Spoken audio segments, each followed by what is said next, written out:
welcome. Willkommen. Guten Tag. Privet. It is once again time for us to get absolutely fucking unhinged in this place. Yeah. Things falling off my desk. Mood lighting. Robe.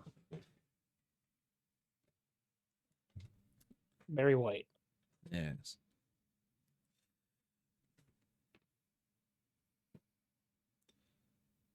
So, welcome once again. I am Grim of Grim Hour Productions. I am joined by our players who are back to being on the wrong one. I need to just shift the other one over for the love of all that is holy.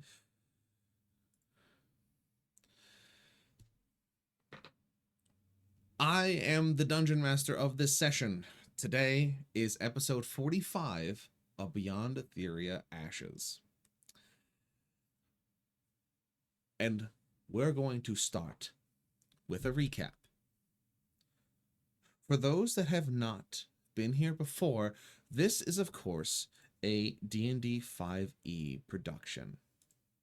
Everything you see here, for the most part, beyond certain assets and otherwise, has been created, tailored, and thus first brought together by myself for the specific operation and enjoyment of our dear players who are here with us tonight.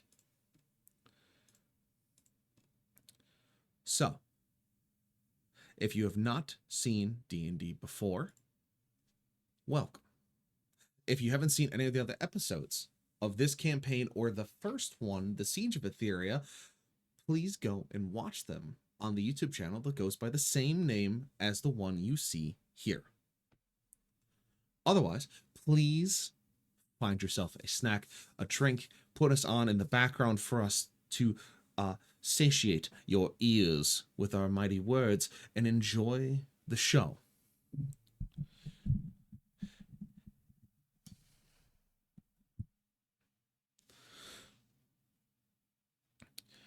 For those of you who are bearing witness, this is a game of mind's eye theater.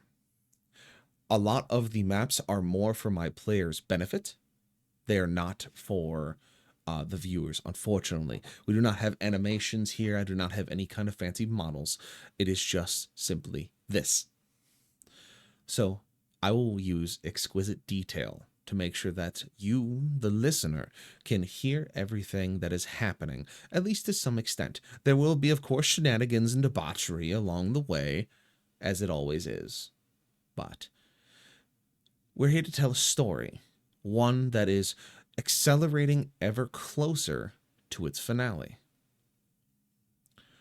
And so, let us begin with the recap to make sure that everyone understands what happened last time. So, my dear listeners, my dear players, what happened last time was a numerical stretch of events that transpired within the matter of hours. While within the drowned gate, you all found your way to the room that held the crystal, fighting through weird underwater-like ogres, a squid made of teeth and weapons and armor, and making your way to a singular hall. After getting a few imperious items off of this squid, some of you finding things in odd places, some of you finding legendary things upon the creature itself, you continue down a hallway that began to have more and more intact skeletons that you could, in fact, tell were human. The corpses only becoming more coherent and more put together the further back you went towards a large door where two large humans lay skewered against the doors themselves that had been chained shut. Their bodies had stood approximately 8.5 feet tall, were clad in armor and some type of clothing that seemed to stick to where their skin used to be, protecting against the manner of weapons and such as they were impaled to the wall. Their skeletons now stuck inside their armor. Whatever life it brought had been gone. The weapons they carried seemed to be some kind of firearm that some of you recognized from being exposed to them on multiple occasions by this point. But it just seemed strange that the weaponry and armor became more advanced the further you got, or the closer you got to the World Stone. You break the chain and open the door and step inside. Much like the first time, the person that had the right energy would be the one to touch the crystal to turn it on. The crystal called to specifically Aura. But before she could touch it, Adarian laid his hands upon it, and he felt a strange voice echo through his mind. One that would be familiar to a few, or maybe just one, in the party. But to him sounded very much like someone he has known before, who simply gave him a message to give to Creed. Which at that point, Creed pushed everyone to the crystal, simply saying, "We need to leave." All of you began to think of home as you began to step through the crystal to New Haven. The last one out being Creed, as a young sea dragon broke through the doors they had shut so tightly and came barreling down the hallway like a spiral of teeth and rage, escaping only by a few feet as the jaws would snap shut around the crystal. And as you all arrived in New Haven, it was quiet. Way too quiet for a city that you helped rebuild, one that is usually bustling with people, of people drinking, celebrating, living, whether it's blacksmithing, farmers markets. Now there was nothing. And as you all stood around the central plaza where you had raised the Eternal Watch, the crystal that keeps New Haven safe, you saw a small figure dot between the buildings until they came up to you. And it was Azazel, or in this case, Azrael. He pulled his hood back, exposing his large bunny ears, his large ears like that of a hare, as he looked at you. Wide eyes as he asked, "Why are you still here? When did you get here?" He pointed you towards the command building and told you to run, that Leandros needed you now. And as you all ran towards the gate, you could see that people had begun gathering towards smaller buildings towards the center of New Haven, bunkering down and staying quiet. As you went into the War Master's quarters, you saw him sweating profusely, looking over a map, as you could see X's cross through towns that you had saved previously. Arrows drawn across, leading from the western coast all the way to New Haven. Numbers and dispositions written on paper strewn across the table as Leandros looks over every single piece of information as you all walk in, as you give him a spark of hope. Aura, on the other hand, knows what's happening, gets angry, frustrated, and calls out to the one person she knew could have a hand in this. As she does, he arrives. It's Hades. He pops up in front of her, hands raised in a sign of surrender, as he explains to her that this is not his doing. Apparently, his brother has a new attack dog, one that he is more than willing to unleash. As he's pressed for answers, as Or has him by the point of her spear in this sense, he lets it be known that the new attack dog is none other than Max, or a version of Max that Zeus was able to create with the Prophet of Reclamation. Through some means or another, this Max no longer had the mental capacity or memories of the old one, but had the same amount of power, and now was leading an undead army from the western coast to the east, razing and burning down everything between them and the Eternal Watch. And as Hades explains what's going on, and then simply saying that he no longer has power, everything that he had has been taken. Hence why Max is as powerful as he is now, or with this new one of him, to be specific. He speaks that Ares was given the same fate once this new amalgam was released. Ares is now not known of where he is, but the Crimson Battalions march with the undead, burning and maiming anything they come across. Wardens created by Zeus speckled in between as shock troopers. It's a formidable force, one that now has the backing force of 13 years of corpses. The amount of power resonating through it, insurmountable. And so now you found yourself on a precipice, as Hades takes a step away and says that he no longer has a horse in this race. He can't do anything, and he'd rather not deal with it. Leaving all of you to simply ponder as what could you do against something of this size, something of this capacity? The machines for war and combat that encircled New Haven were gone, pushed to the west to try and slow down the Horde as much as they can. Where would you go? And so now the five of you stand around Leandris's table with the information from Hades given to him through Aura, and all of you now at the revelation that the only god left you have to worry about is the one that's marching to your doorstep. And that's where we begin our session today. So, my players,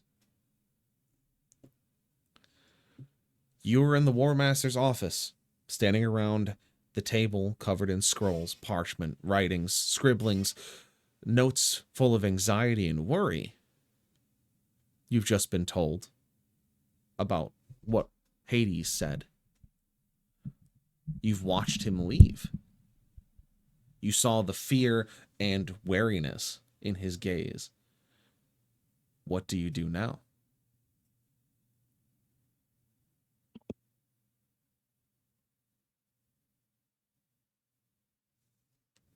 I had DM'd you for what Creed is going to do. He is going to try to find a potion that's going to give him more strength. Somewhere in here there has to be something like that. I believe someone in your party already has one. Then I have to answer awkward questions.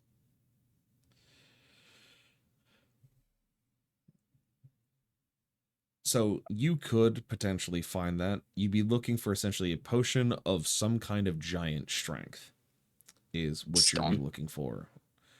Stone giant, hill giant, fire giant, different variants, different strength categories. But I believe someone in the party has it, or you could easily find three one of them. Yeah, I was going to say, there it is. Is it possible to OD on the potions? No, they do not stack. I believe they last for 10 minutes. I can't remember if it's 10 minutes or an hour in the book.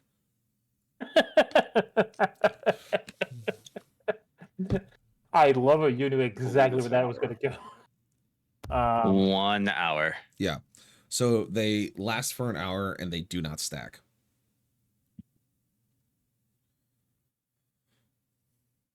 Out of character, who does have them? I believe it's Nez. Me. Yeah. Nez has a lot of the buff potions because he's got the syringe pistol. Indeed. You know, I have 3 perception, 2 long rest, 4 greater healing, an enlarge, a spider climb, actually 2 enlarge, 3 stone giant and 3 constitution. On top of 2 superior healings. Are there any you don't have? That's a better question. Like, it sounds like you have basically every potion inside of a store.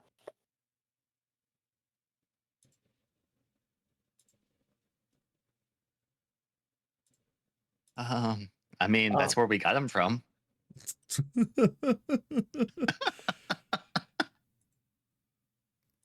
I remember in the bridge of my nose. I want you to know that.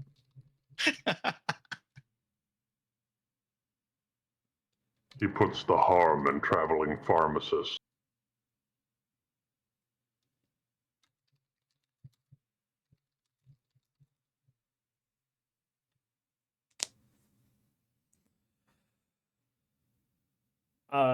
Creed is going to ask Nez for one of the giant strength potions.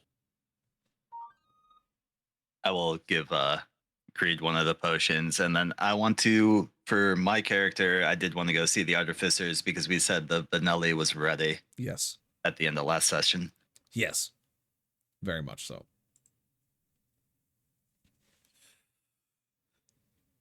That is the potion of hill giant strength. Just verifying.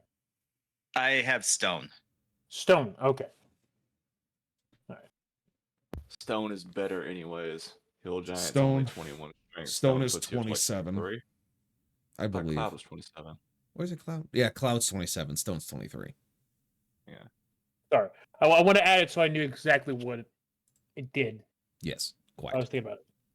And then I think there's a potion of Fire Giant strength, and I think that's 25. But I'm Yeah. not sure. I'd have to double check. I'm pretty sure it's just 25, but regardless. We're schmerdless.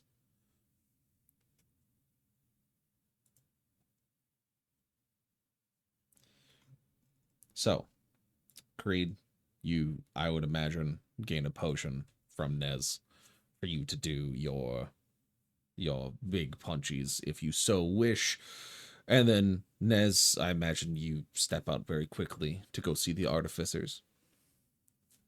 Yes. Very good. So, Nez, as you step down out of the building and quickly towards the Artificers, you see that they are working diligently and tirelessly to create ammunition, weapons, and equipment for all the fighters that are cycling through, whether repairing shields and swords, fixing firearms, loading ammunition, creating improvised explosives. They are doing everything they have in their power. You see Jeff the Goblin, once again, doing a wonderful job of maintaining the weapons and armor that are being brought to him, but he is busy. He is running around like the speed of light, trying to make sure that everything is put together as these artificers are pushed to their limits, trying to keep everything moving. You even see that there's a group of 4 or 5 of them working on one of the knights that Leandros had sent to the west, as they are stripping down joints and replacing parts of this massive 20-foot tall machine. And as you approach, Jeff catches your eye and quickly runs over to you, pulling on your shirt. Hey, Jeff, how's it going? Nez! Quick! What you got for me? And he points over to the workstation that he's at, as he has a what looks to be wooden box underneath the bottom that is locked with multiple chains wrapped around it.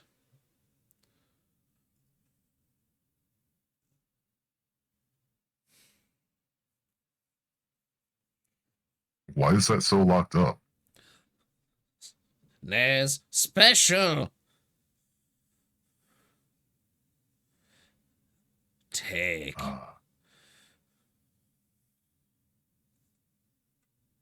I'm gonna go over and...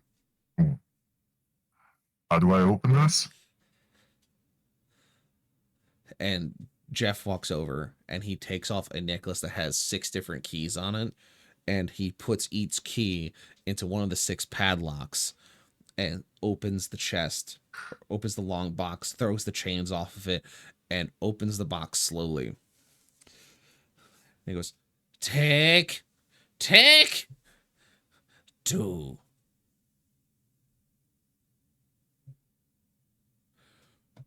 And inside, you see a version of the Benelli, of what the blueprints you had given them.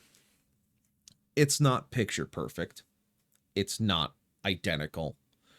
But it looks functional. It looks well put together. It looks polished, machined, tested, refined, and now operational.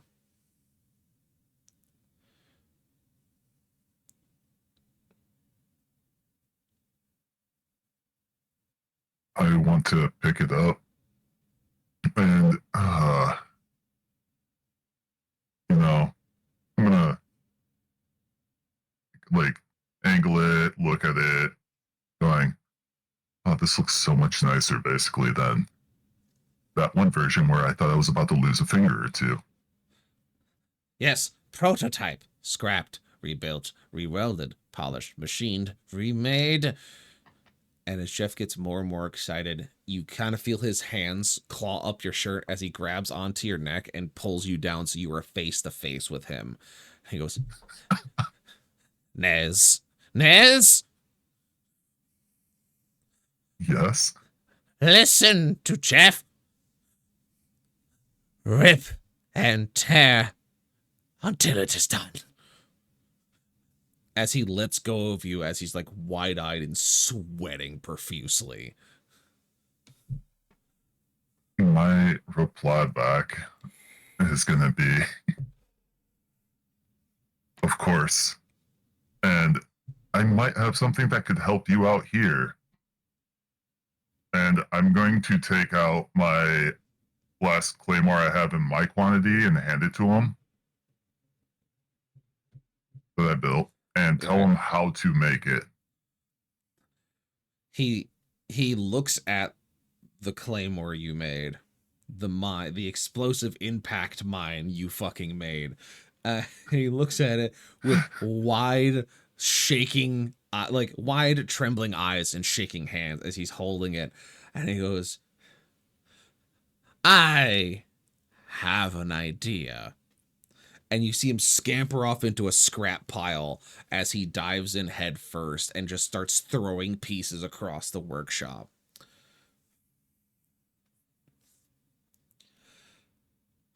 The rest of the artificers don't even really notice Jeff going on his escapade. They see you with the Benelli, and they simply point to a small wooden box of rounds for it.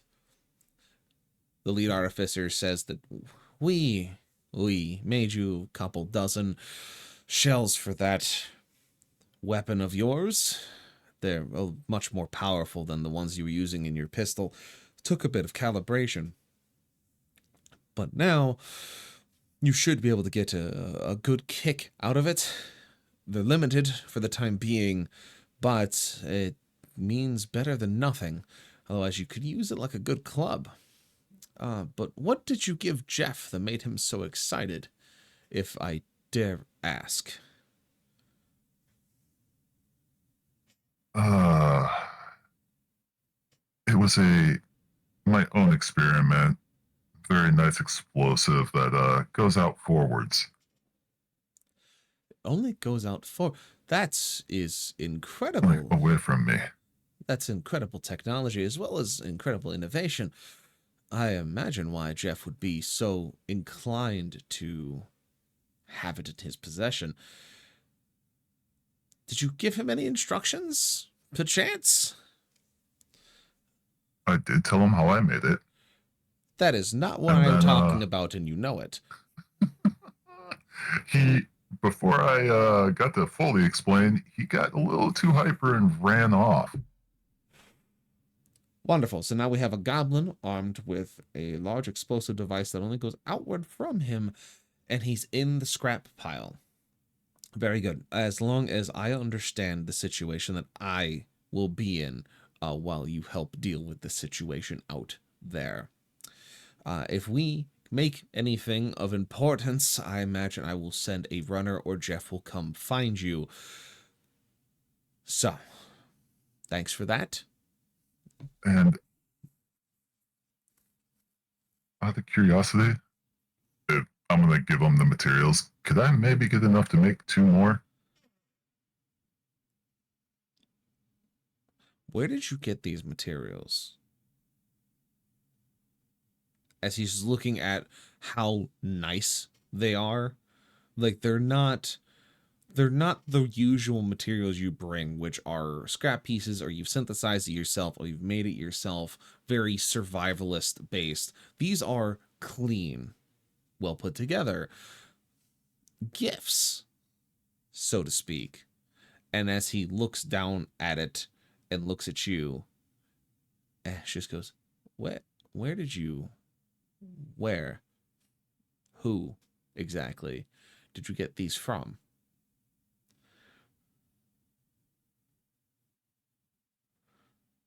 Well, that's a long story, and I don't think we have time for that right now. We're going to talk later about this, but I will happily trade you what we have for you to make 2 more of those devices you've lovingly given Jeff. I believe we have more than enough for him to work through his own experimentations for the time being. So, here you are. Now, I would love to have that chat of where you got these pristine supplies, but of course I have repairs to do and you have a city to defend. So, off of you, if you'd be so kind. Thank you. And away I go. And you scamper off in the distance as you hear Jeff maniacally laughing from the artificer's tent. Just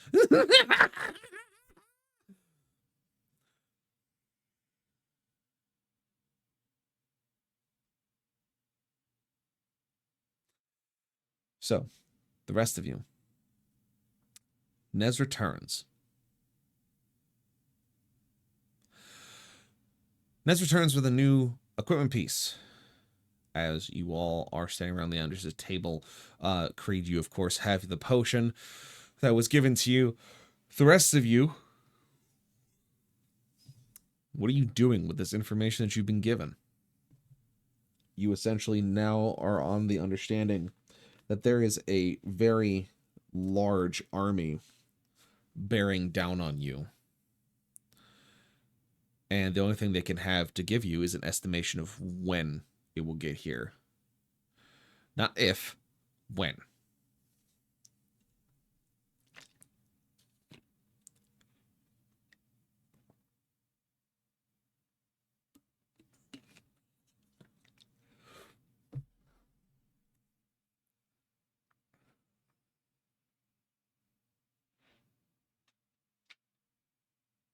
What else? You guys want to do anything?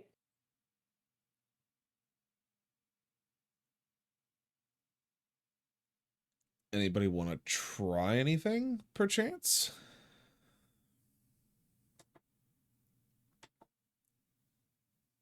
If not, I want to go through with my horrible ideas. So I mean, going once, going Is there, twice. A shop here anywhere? Oh, absolutely. There's the Artificer's Camp, which has like equipment shops. There's probably a couple apothecaries and general shops that are probably pushed back towards the safer quarter zones. I'd like to find somewhere to buy a shield. Oh, that's easy. They could just give you one. You're in the command center, and you are one of the heroes. So they'd be like, you want to here, have a heater shield. Congratulations. Great. Thank you. The person who's going to keep us from dying needs something to cover his body. Sure, take it. I mean, You've earned right, enough man. reputation. I'm feeding Kaidana and tending to my wounds because I'm still hurt. Very good. And on that note, out of character, was that a short or long rest? There was nothing, because you haven't had a Okay. short or long rest yet. I didn't know. I was asking. Okay. Huzzah. Sorry. I didn't realize until I was reading my shit just now that apparently I could use a shield this whole time and had 16 AC for no reason when I could have had 18.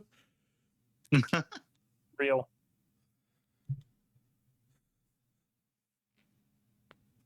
See? Per.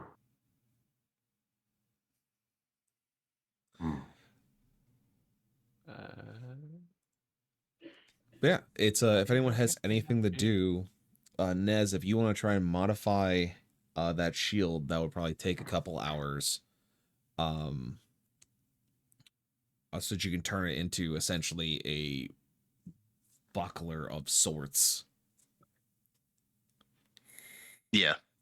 I will echo that if we get the chance, it probably is a good idea to rest before we attempt any of these shenanigans. Mm-hmm. So if Nez is going to work on the shield, you guys are going to have a 2-hour break in the action. So if none of you want to do anything specific and would rather do a 2-hour rest, you guys will gain 2 hit die plus your constitution back. So if you are resting, whatever your hit die is, so D8, D10, D12, whatever it is, go ahead and just take the max value plus your constitution modifier and heal up that much.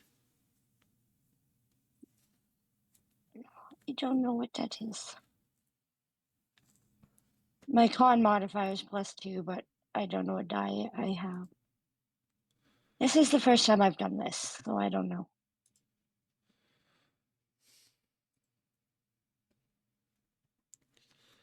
So if you go to your character,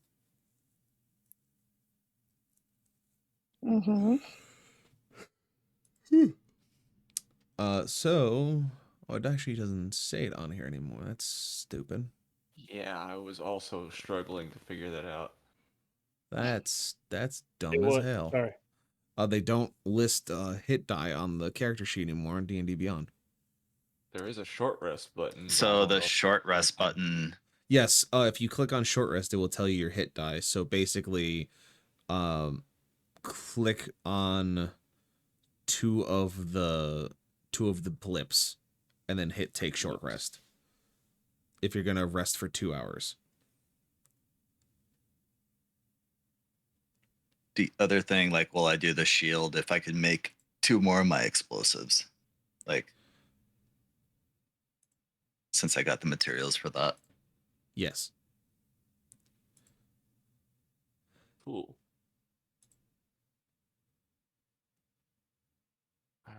So it gave me no HP back. Is that normal?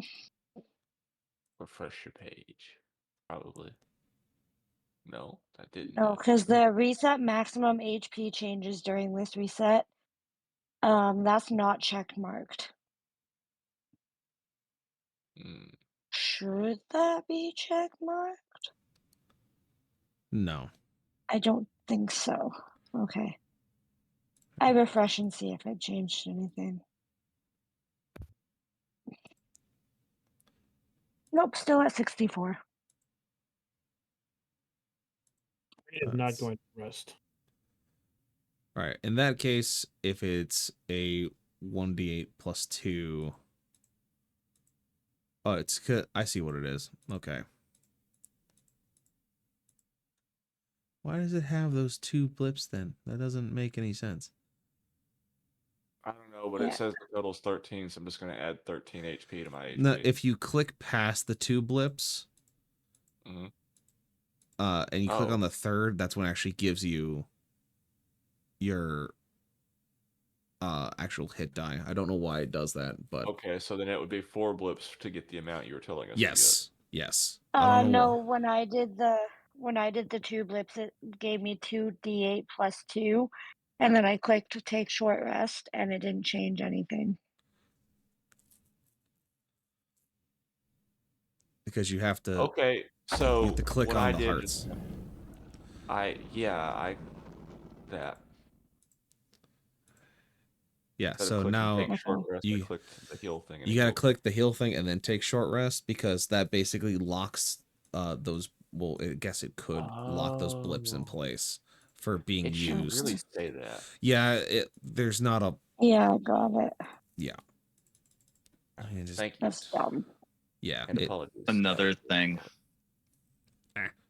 at this point, take away your temp health because of it's been past what that temp health can do. yes. If I you don't have have temp that, health, thank you. you no longer have it. Not only time but otherwise. But It yeah, Much too quit far thing away. halfway murdered me. That temp health has been gone. yes. So if you are resting, basically just do 2 your hit die plus your Constitution modifier. Get those health points back. Well, Emmy, you know what you can totally do is that we can totally set up one shots and then I can just like run workshops and other nonsense for people like you to play in. It's almost as if I do this for fun. I also wish to Surprise. do more DnD, put Zoe and stuff. It's one of those things of where my current plan is that I'm not going to run another campaign until this one is done because I want to finish writing the next one. So what I'll wind up doing is that Saturdays will either be art streams or like one shots. So like if people want to learn how to play, I'll run like a 5 or 6 person one shot that's just a whatever, or I can do workshops. And Emmy, of course I can teach. I've been doing this for 20 years. I will happily teach you. Hell, in my He can free teach time, me, he can teach anyone. yeah, it's also in my free time. If you see me around, you can literally just fucking message me and be like, Grim, please teach me how to play D&D, and I'll be like, fuck yeah, let's do a voice chat, and I'll show you how to fucking do it. Like, it's fine. That he can teach anyone seemed a little pointed there. I mean, I taught Zoe. I also taught Jenna, who's He never was played looking in her directly life. diagonally down his screen towards Aura as he said it, so, you know. Grandmaster of Dills, teach me the way of D&D. You got it, Emmy. You asked so nicely. You're such a good girl. Thank you. I will happily teach anybody how to play D&D because it's a good thing. It's a good resource. I mean, tip from Indeed. Rookie: never talk to a bear, but always donkey kick a snake. Did I short circuit you there a little bit, Emmy? Good. Changing your background light to red just increased your Silent Bob energy. Ah, thank you. Thank you. Actually, I love it. I also turned the brightness It was down a on my compliment. monitor. So that way it's not in my face, so I can lean back a bit and be more ominous. Yes. Let's go. Mwahaha. Meh. He just needs like a hooded cloak for this lighting now. I'm always want to fuck the unconventional characters. Is that what you're trying to tell me, Emmy? I'm sorry. What she's Have saying is you she's a bard. have you met my friend Cass? I was just about to say, what about Cass? Have you met Cass and who she is as a person? Because also the last one shot I ran was with Bard City, and they all played bards, and it was constant cock puns, and I hated it. I mean, Honestly, we'll have if to you're need to going, go find the bard. gonna refer to Cass, you have to refer to her correctly. It's Daddy Cass. You can refer to her as Oh. Daddy Cass. I've known her for long enough where that I fucking refuse. I would look at her dead in the eyes and go, silence, bottom. Haven't known her for that long, and I'm still not calling her daddy. Sorry. What?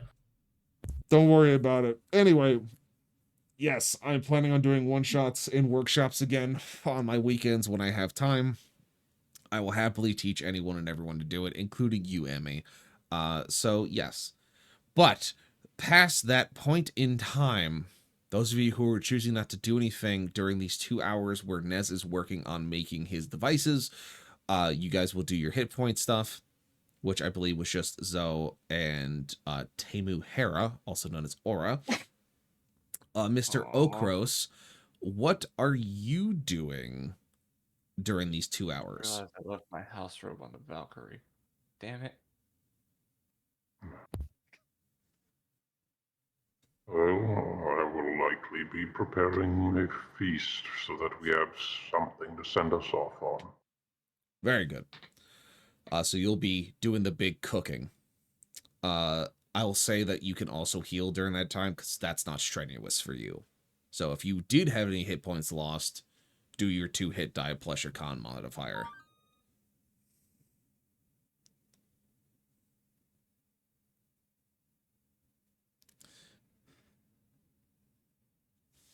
Okay, so thank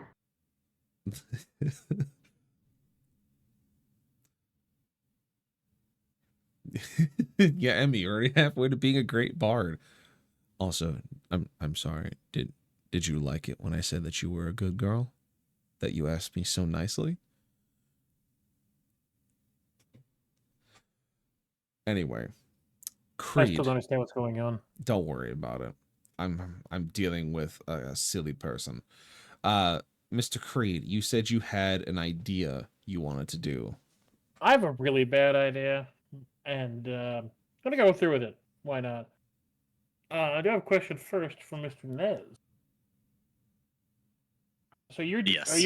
are you making the modifications inside like your quarters? Yes, that's where I'm at. Is the door closed? I was probably so excited that I did not close the door. All right. Creed is going to remove and fold up his cloak and leave it outside of Nez's door. Okay. He is going to open and drink the potion of Stone Giant Strength. Okay. He's going to pull out the coin. Oh, I see where this is going. Okay. He's going to poke his head in and get Nez's attention. Nez? Good luck. Yes, Creed? And I'm sorry. And he's going to crack the coin. You cracked the coin. Thank you, Okros. Perfect timing, as always. You crack the coin, Creed, and as you do, you see the space around you bend and warp, almost stretching in odd directions, and things shrinking and pulling and growing all at the same time as you stand still as the world shifts around you. And when the world comes to a standstill, you find yourself almost out of phase. A shimmering fog kind of around your vision as you stand behind Zeus. You finally see the man in person, this god.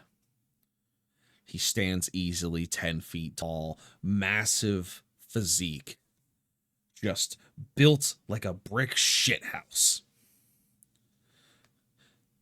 His bright blue toga with gold accents, white silver hair, long beard, scars across his body, and he's standing there at a table talking to someone that you recognize as the prophet, the one that you didn't take out. You feel yourself becoming more corporeal as you're kind of watching and listening it unfold. You hear Zeus talk about how he's pleased with this version of Max he's brought back. He's pleased with its progress, the progress of the Wardens, the Changeling farms working overtime, and that the prophet has done a fantastic job at doing what it was he wanted to do before, changing the very destiny of this realm for his own benefit.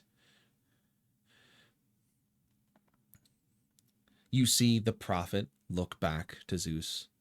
His voice kind of shrill and nasally, just, yes, yes, I have done all you asked.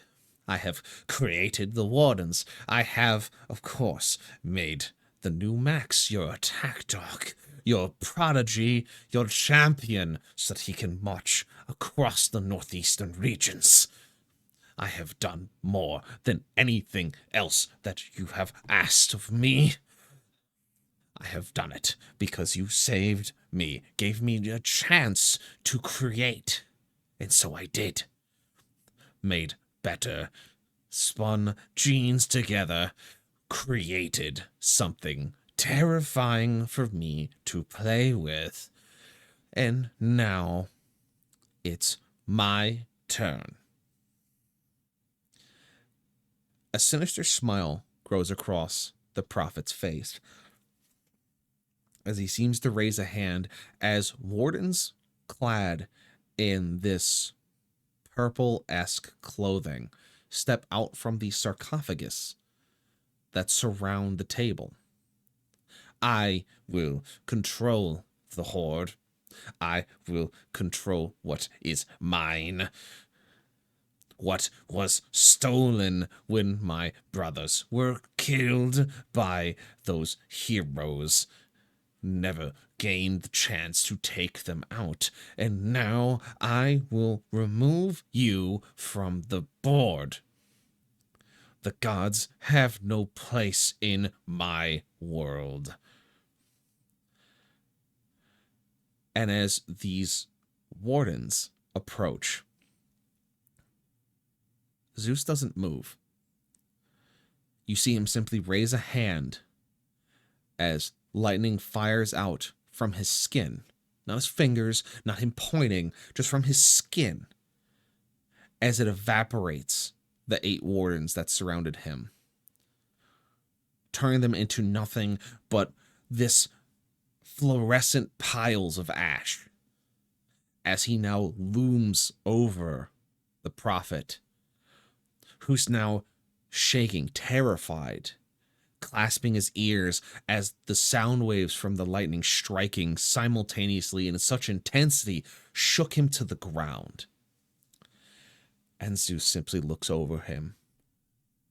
You thought that I would simply break beneath your heel, that you could take what I have built, that I have stopped your death for what reason or another, and that you simply wish to turn your back on me. Pitiful. I knew you were doing something. You think I don't know? See, here. My brothers knew better. That's why they left High Charity behind. Yet you stayed here and thought you could simply operate under my roof without me knowing. Well, it's a good thing that I have more loyal servants than you, my dear prophet. Your work is done. Your job complete. You have served my kingdom well. And so I do away with you like I do anything else. Whether it's my son I lock in a labyrinth, whether it's my brothers that I strip of them of their power, I toss you away. And I think I'll do just that. And as you see Zeus kneel down to the prophet, he grabs him by the neck, his hand swallowing his neck and torso, as just the size of this man is something that is just unfathomable at this point. As he picks up the prophet like a rag doll and begins walking towards the windows of High Charity, towards this room that they sit in. He goes, I think it's time for your next lesson, one that I would hope that you would have learned by now, one that I've hoped for many years for those without our godly presence to have learned to enjoy. Can you fly? Would you like to? And he simply throws the prophet through the window from the top spire of High Charity as your body feels like it's becoming fully corporeal as you are stepping slowly behind Zeus, almost following like a trance. You see him throw the prophet, goes through the window, the glass shattering, as you just see him fall, as lightning streaks the sky, flashing his silhouette as he falls and continues falling the full 400 feet to the ground as he becomes but a speck in your vision. Zeus turns back to the table, looking at the piles of ash. What a waste. It's always a waste. Well, at least I still have what I built. His job was done, and soon what I want will be mine. Wonderful. And Creed, that's when you feel yourself becoming corporeal completely, as you stand behind him still, as he's leaned over his command table.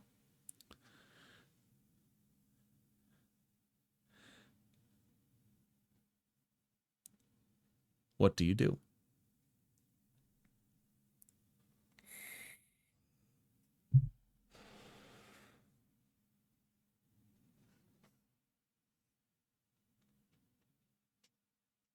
I'm rethinking my plan.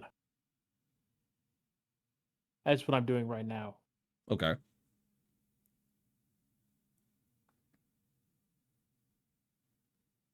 Okay, so here's a question regarding, I guess, how to put this? Regarding teleportation, I'll put it that way. All right. Yeah. So this is more of a D&D question first Yeah. and foremost. So is D&D, do they handle it like a transport, or do they handle it like a Stargate? Which spell? So in the case of, you have like okay, so with the Stargate, if you, whatever goes through has to come out the other end. Right. And like if you shut it off with someone's arm halfway through, it cuts the arm off. Right. Versus the transporter, where you entirely go at once and you entirely come back on the other side. So I'm wondering.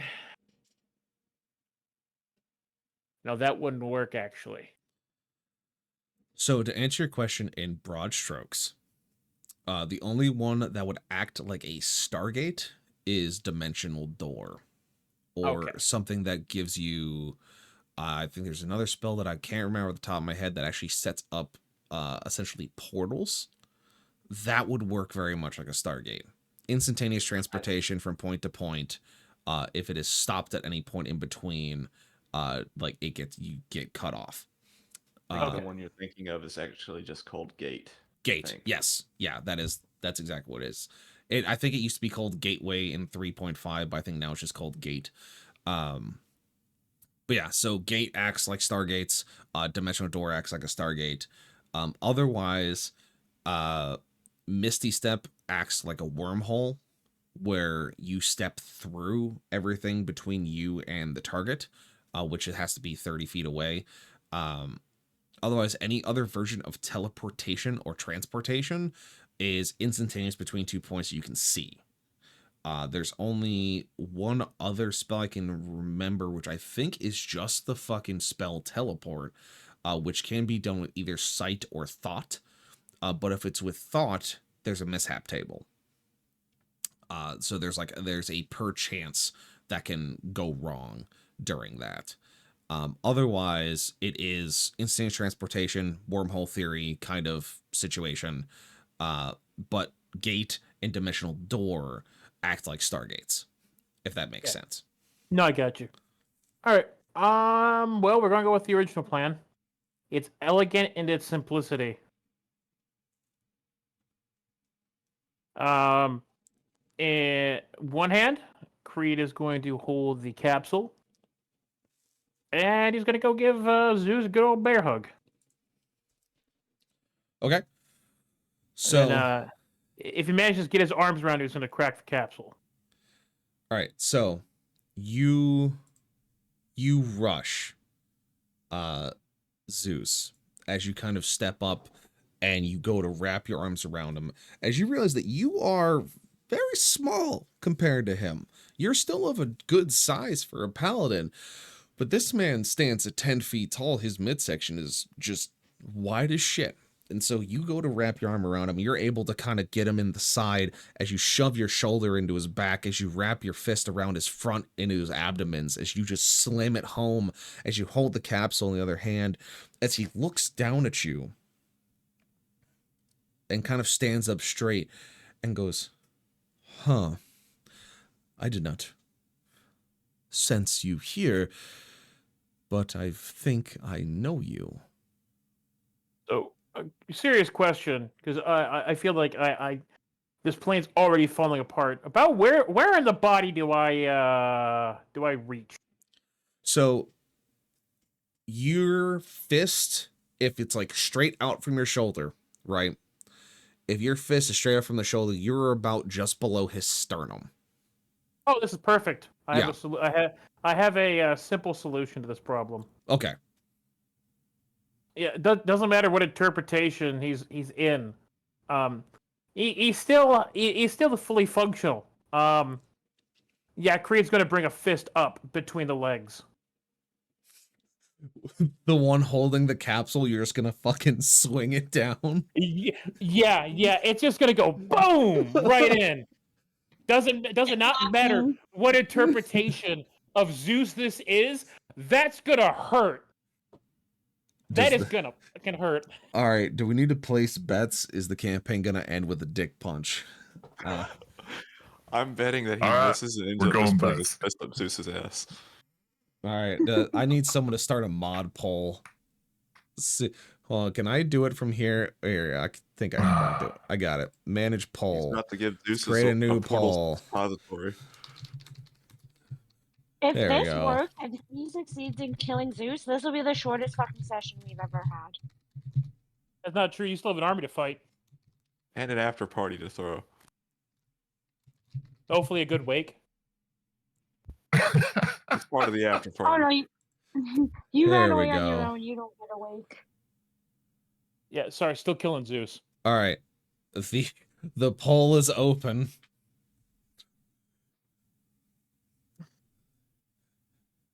So, like, how this is also going? Why didn't he grab the enlarged potion on Right. top of the stone giant? I don't think Creed was thinking that far ahead. No, 100%. This, I actually thought about this. To be fair, I actually put thought into this. From Creed's Judging by the perspective, fact- it's a case of it is now or never. Yeah. Like Yeah. everyone's prepared for the fight in town. Everyone who's going to be able to do anything to help support is there. In his eyes, either he goes for Zeus now or it doesn't happen at all. Very much a, Can't you only have one of those potions active at a time? No, you can only have one of each type active at a time. So you could down a haste, a large, and a hill giant strength all at once and just become a fucking monster. so I want to point out, the last time you saw Zeus was not 10 feet tall. That definitely changed. So, also, He has out been of getting stronger. character, with Hades being out of commission, does my thing I have to follow through still stand here? No. I was about to say probably not. He doesn't have the power to enforce anything. It's a wonder you still That's have your exactly snake. what I was going to say. He Yeah. literally doesn't have the power to do anything. It's an empty threat at Honestly, this point. Yeah. I'm surprised it didn't come up, by the way, but we could have just run a sword through him at that meeting and been done with him for good at this point. I said that at this session. Creed did say it, but no one actually did it. And at Oh. this, Hades was always a neutral player. We're not going to get into it. He was a neutral player. He was kind of forced under foot heel by Zeus. Go fucking figure. just the Office And- meme where Darian's What? like, "Man, we And could have he's- killed Hades What? here," and Creed just slowly turns He's- and stares at the camera. No, that's Aura's friend. Don't kill What? Hades. I want No, Hades no. fire. If there was ever a quote from channel quote, that was it. Don't kill Hades. He's a friend. Only He's Aura's person in the friend history now. of mankind to say that. He's Aura's friend now. They're bonded. Trauma bonded, but bonded. Let's see if I this don't works. need to hear I about think Aura's this bonding works. sessions. Please work. Oh, damn. Hang on. I think I know what it is. Hang on. I fix. You got your He's eye and my your E friend, backwards not there, he's too. my I know, friend. but He's it's more my of just friend. getting. I need to make sure the commands are working. I didn't say That's- he's a friend. I said he's my friend. Y'all don't like him. No, it's because Speaking of your friends, what happened to your orc mushroom? He's in the plant on the Valkyrie. Who's watering him? He's a He mushroom. watches himself. Forgot about him. See, you give me a dragon and I forget about my OGs. Wait, we have 14 quotes? Where the fuck did the rest of those quotes come from? I know where they came from. Hold the fuck on. So, what has Kaz been quoting? No, they came from a panda. Oh, Oh, yeah. Oh, panda.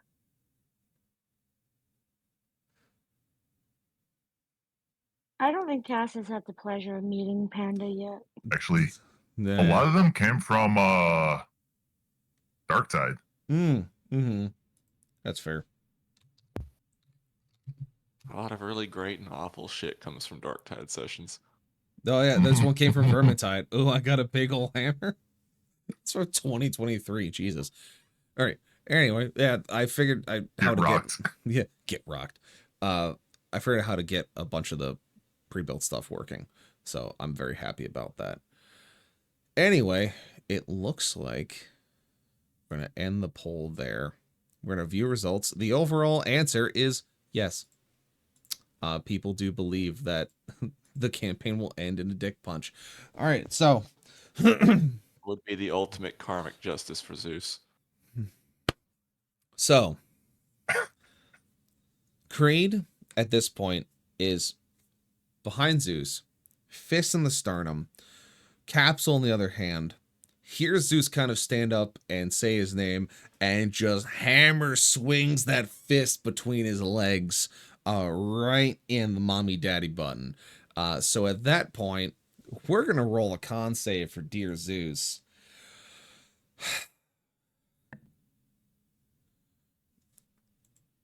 We'll roll a disadvantage because that is that's a hard hit. Is that a saving throw? Yes. Guess what? What? Get fucked, Zeus. What do you do?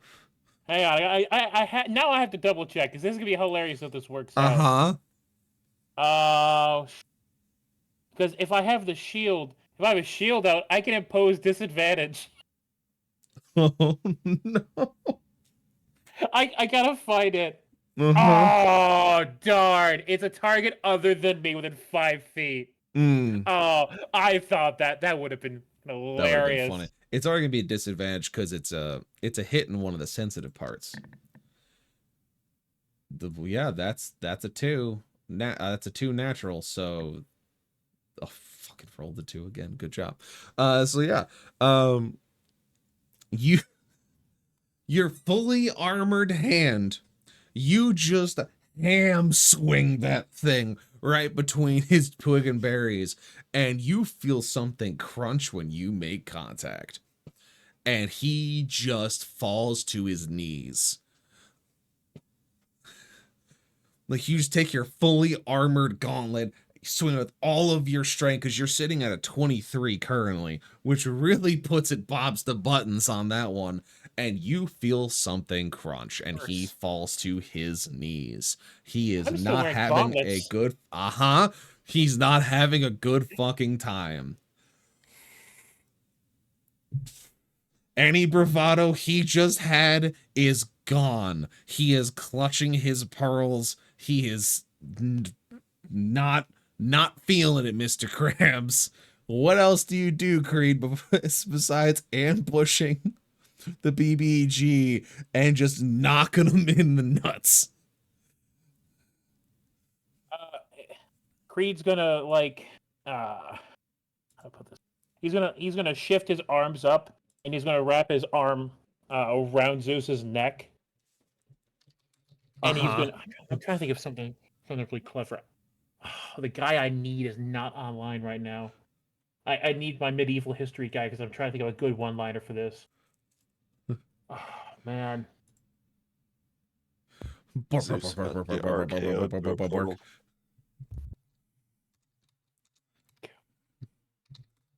Hi, Man, Kai. I can usually think of something. You know what?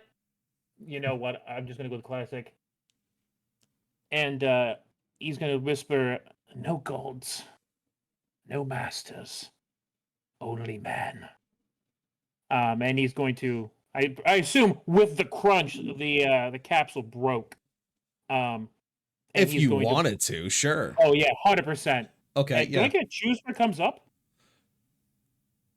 not? Like where it shows up. Yeah. I would say for theatrics, sure. My pals are quiet. And it's going to be like right between us. And when Creed whispers that, he's going to pull Zeus in through the through the portal. I'm gonna swap you guys to Discord audio output direct. All right, so you're gonna pull Zeus. You're gonna have it show up behind you. So you got arm around the neck, portal behind you, and you're gonna yoink him. Is that what I'm picking up? I have one final request, by the way. I want to choose the last thing this man hears. Besides that. Okay. So as we're going through the portal, all he hears is this. And we're gone. Oh my God. I hate you so much. Yes! I get the dick punch now. I get the dick punch. As soon as I realized I could do that, I immediately went to a YouTube to MP4, downloaded that, copied it over, trimmed it, and put it in the soundboard. All right. I don't care. Give me athletics at advantage at your 23 strength.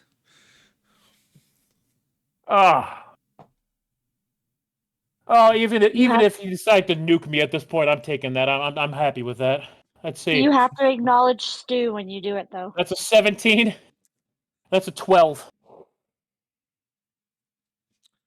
So you did your athletics with your new strength and everything? Oh, with my new strength. Yeah, because that's remember, added to. Yeah. Yeah. That's 24. I did the math. I looked it up. That's a plus 7 to strength. So you rolled a 12, like natural? I rolled a 10 and then a 5. 10 and a 5. Okay, so and you got a 24 with the strength. Yep. I fucking really hate to say this. Zeus got 23. You beat him. Yes. So, Creed, you summon all of your strength as you see his hands come up from holding his wounded pride, gripping the table as you hear the stone crack as he hears the door to nothingness show up behind him. As he feels your arm wrench around his neck with newfound strength that he didn't know you possessed. And you just pull. You drop your sword, your shield, and you grab him with all of your might in essentially a chokehold, and you just pull with everything you have. You hear the stone snap as the pieces he gripped onto break off in his hands, as you feel yourself and Zeus fall backwards into the door to nothingness.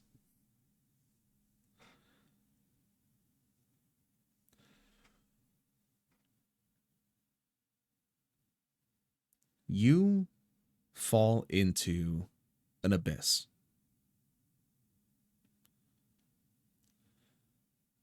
You and Zeus seem to float on the apex of what would be assumed a cosmic situation, something beyond recognition. In modern terms, it'd be called an event horizon. In the terms that you know now, you would simply call it nothing, because it is the absence of everything. You feel both you and Zeus's body stretch, as you can see that his face is red with strain and panic, as you see the doorway leading back to High Charity, to that room that you stood in, slowly close like a sliding door. And as you look back over your shoulders, you hold him as he is throwing lightning and energy in all directions, your body's turning against whatever force is pulling you. You look back and you just see this bright light disc across your horizon of what you can see, as if the sun has been split in twain by an invisible force. And you feel yourself being drawn into it. As you get closer, you feel your body get pulled faster and faster, where eventually you know that even if you let go, it's over for both of you. And so you release the mad god as you watch him struggle and flail and flounder, as you see him get pulled faster and faster into this disc of light. You see his body get stretched until it's as thin as a hair and then disappear.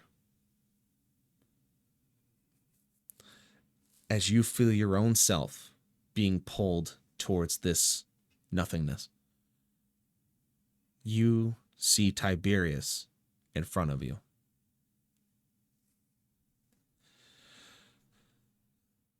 As you watch him simply give you a salute, one that is of honor from his people to yours, as he simply looks at you and goes, "This wasn't the end I wished for you, Creed. Not one that I would wish upon any soul, but you are deserving of rest, and you have earned it. Rest well, soldier. Your watch is done." And you feel a hand place upon your chest as he kind of pushes you away. And you see Brother Cathargus and Max standing next to him, the three of them giving you the same salute, as you just feel a peace ebb over you, one that you have been searching for the past 15 years. As your world fades to black.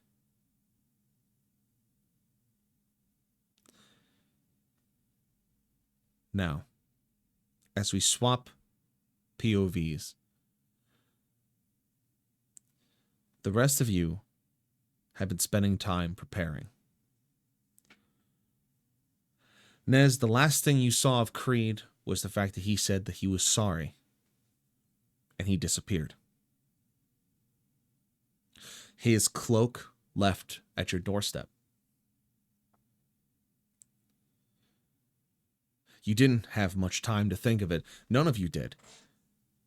As your activities that you were doing, as the 2 hours came to a close, your shield fixed, your explosive charges ready, a feast set before you by Okros, as you all gathered for one final charge, as Nez walked into the small room where you were all preparing, holding Creed's cloak in his hands. And no sooner do you set it down, the realization hitting all four of you, does a bell begin to sound. Almost like a town crier's bell, one that must have come from the church.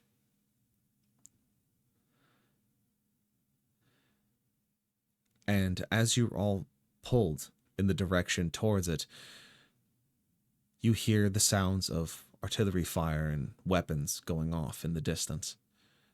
The bell going over the din of battle to cut through it. As a voice echoes through the chambers, eventually reaching your ears as someone seems to be running down the hallways. High Charity has fallen. Zeus is dead.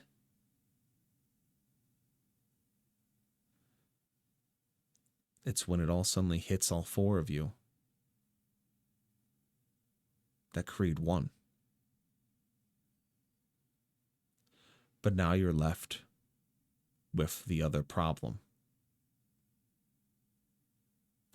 The remade Max leading a Horde right to your doorstep. What do you do?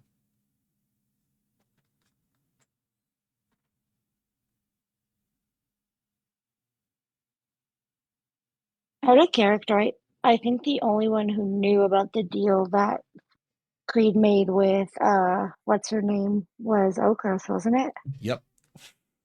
He was the only one that knew the details. Yeah, I would guess that Nez had some suspicions. I would say my Yeah. character did, but like didn't know. No, Like, you for don't have sure. to you don't have to worry when people are making jokes.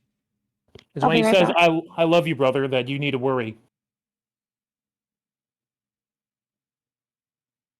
That's not me making light of not making light of a dark topic. Creed knew he was doing. Also, apologies for bringing the entire mood down with my death there. Apologies for that. That's D&D, bro. That's D&D. So There's a great quote I read. Apologies. I'm going to stop talking after this, I promise.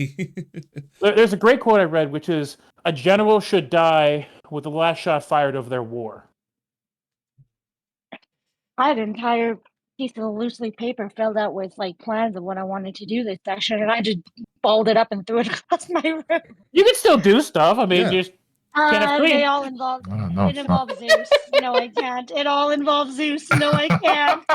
Well, if you think about it, in the grand scheme, I actually did you a favor. You're truly free. And he never had the chance to return the power to Hades. Because he's not dead, the power still remains with Zeus. You're free. Actually, he gave it to Max, though. He gave Hades power to Max. Hades said. He can give as much power as he wants to anyone. But you think Zeus is not going to hedge his bets?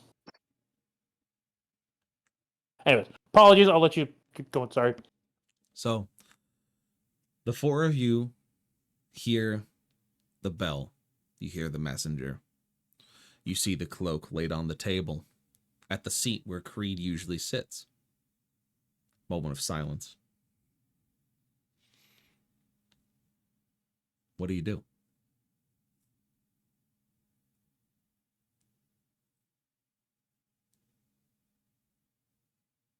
I'm gonna whisper under my breath, that red face motherfucker didn't.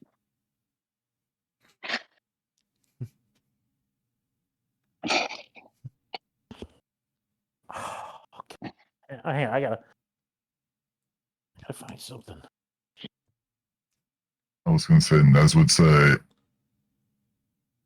this is not how we should remember him right now. Let's get through what's coming to town and then throw a celebration for him.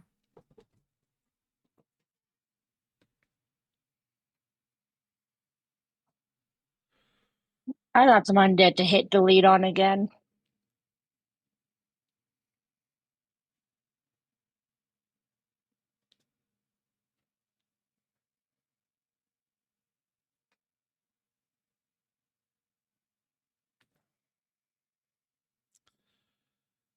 As you're all kind of sitting there, Leandros walks into the room. And he goes, I'm glad to see you all preparing. I've heard that Zeus has fallen and that High Charity is falling. I came to celebrate. I came to tell you all in person that we got the report from the scouts over near the Horde Keep. They saw it with their own eyes. Even those at the Broken Talon saw a massive explosion. Why do you all look this way?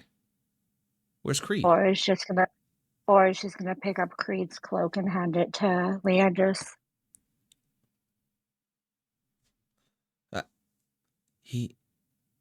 How? No idea. He always was full of tricks. I guess that hasn't changed, even in his older years.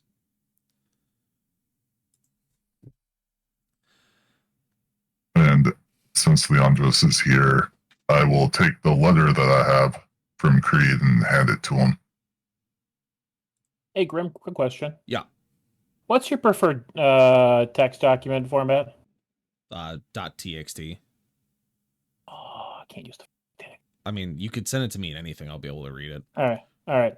I'm gonna send you the letter to Leandros so you can actually read it. Okay. Dankeschön. Continue. Sorry. It's okay. And then, Nez is handing the letter to Leandros. I'm gonna turn and look at the other gentleman that remain. Did any of you guys know anything about this?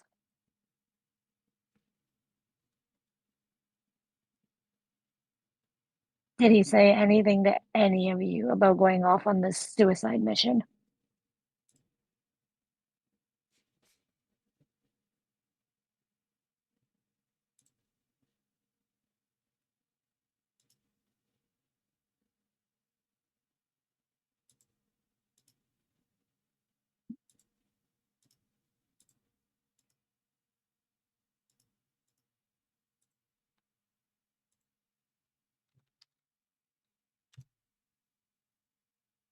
There's open.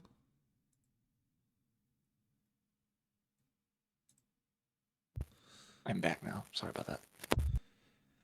So you're telling me none of you knew that our leader was going off on his own?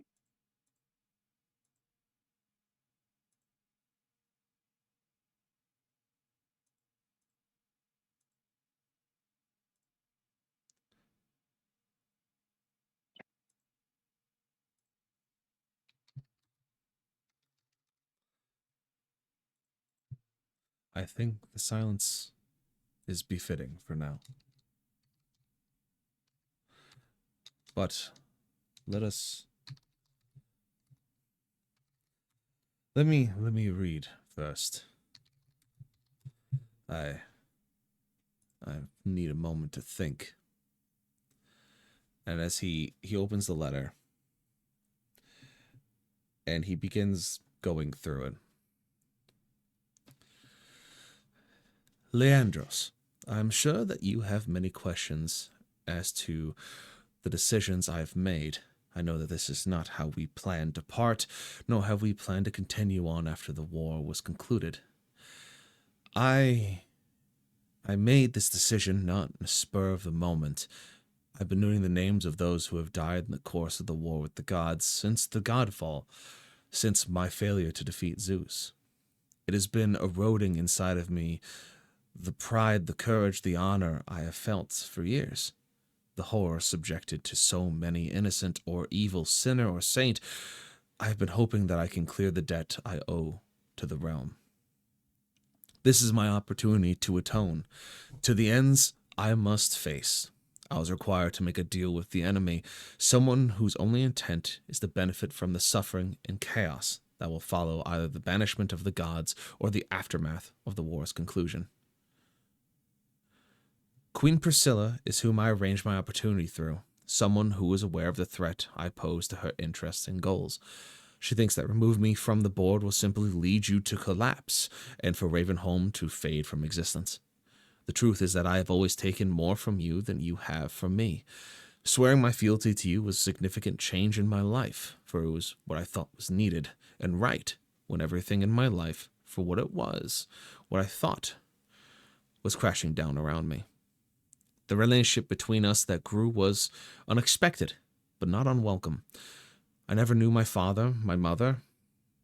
I never knew if I had a family beyond the soldiers I served alongside within the Glass Keep. Not one of them dared to speak up, dared to look into what occurred in the scorched sands. Over time, I thought it odd that for as fearsome the tale spread across the realm tell of a man whom worth and happiness were wasted attributes, I instead found a man who I could proudly proclaim was my father. A man whom, even in my strongest times or your weakest, still towered over me by immense levels from the man that he is. In my absence, I only ask that you take care of Nez and Lucifer, whom is his automaton. Okros is an asset that you should keep track of, if not absorbing him somehow into the fold, then monitored as he travels Etheria. A strong lion folk and a better man whom continuously made an effort to keep me on the straight and narrow, as I found the lines where I could cross and lose who I was. They say that one of the worst things that can happen is for a parent to outlive their child. I want you to know that though so much time had passed, seeing you in that cell alive, it gave me the grounding I was so desperate to find, to seek, for everything was gone. Everything and everyone had been gone for so long, yet here I was surrounded by strangers in a world I once knew. A world that had moved on. Finding Father Graydon again nearly broke me, but I still had you to guide me and to ground me. My time in your service was the wildest, strangest, and best years of my life. In you, I found a father. In my original party of adventurers, I found love, heartbreak, and family. But they are all gone. In my current party, I found companionship and friends in a time so far removed from my own it might as well be 1,000 years and not 13. I am indescribably sorrowful that I will not be unable to hand you this myself. I have asked for Nez to turn this over to you upon my death, with Okros ensuring both make it to you in one piece. I am remorseful for this pain that this will cause you. To steal a quote from Father Fry that was given in their realm, it is foolish and wrong to mourn the men who died. Rather, we should thank God that such men lived. I love you, Father. Creed, Watch Commander in service of the War Master Leandros of Ravenholm.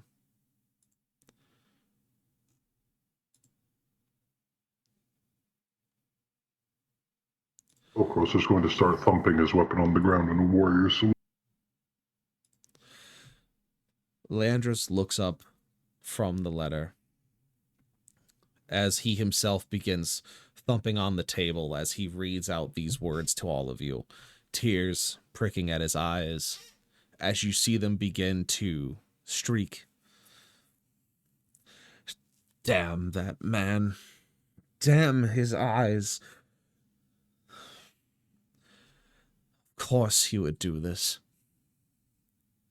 Of course he would put himself in the way of everything to make sure that we all live to see the next day. That arrogant, fantastic man, stronger than I could ever be.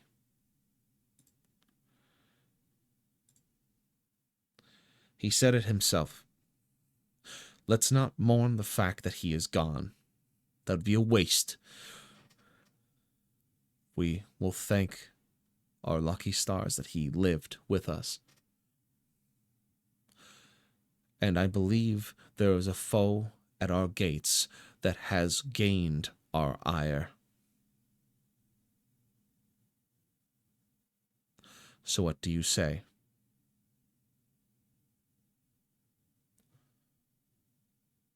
What do you say, my soldiers, my champions? I say let them come. Let them break upon us like a tide of foul. Let them come. Let them bring their wrath to our walls. We will break them, as we always have, as we always will. Now, let us eat. Let us prepare. And then into the gates. It is time we welcome our guest. And with that, Leandros folds the letter, placing it into one of his pouches, as he turns to you, Okros. And he hands you Creed's cloak. Okros, Creed wished for you to be watched over, to be brought into the fold in some way, if whatever means it meant. I wish to give you a title. As you, Nez, will be brought forward to the rank of Watch Commander in the place of Creed, I need someone who is willing to break the tide. Okros, will you be the champion New Haven needs?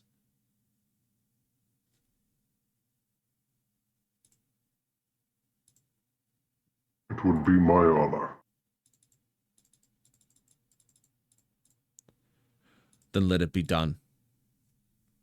Let stand the War Master's champion, Okros. Champion of Ravenholm, defender of New Haven, serving alongside Watch Commander Nez. In Creed's name shall it be done. To war, my champions. To death, we ride once more for the final time. Forward.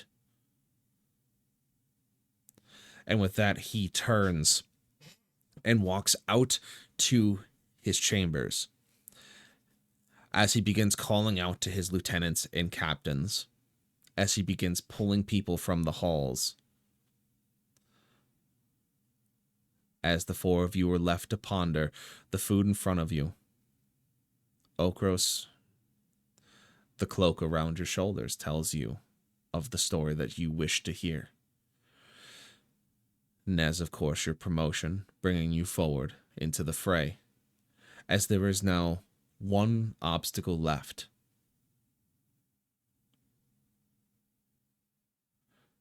To the walls is the only sound that is heard throughout the hallways of the command center. To the walls, do they say, forward. The chanting and clanking of weapons and armor echoing down the hallways pulls your attention as you feel compelled to follow them. What do you do? Or doesn't follow. She's going to stay at the table and pick out her food with tears in her eyes.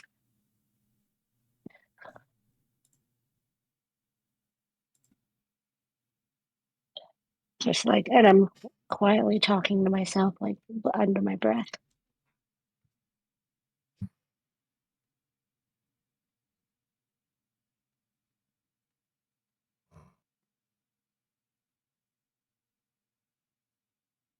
Oh, gross. Can you just carry her with us?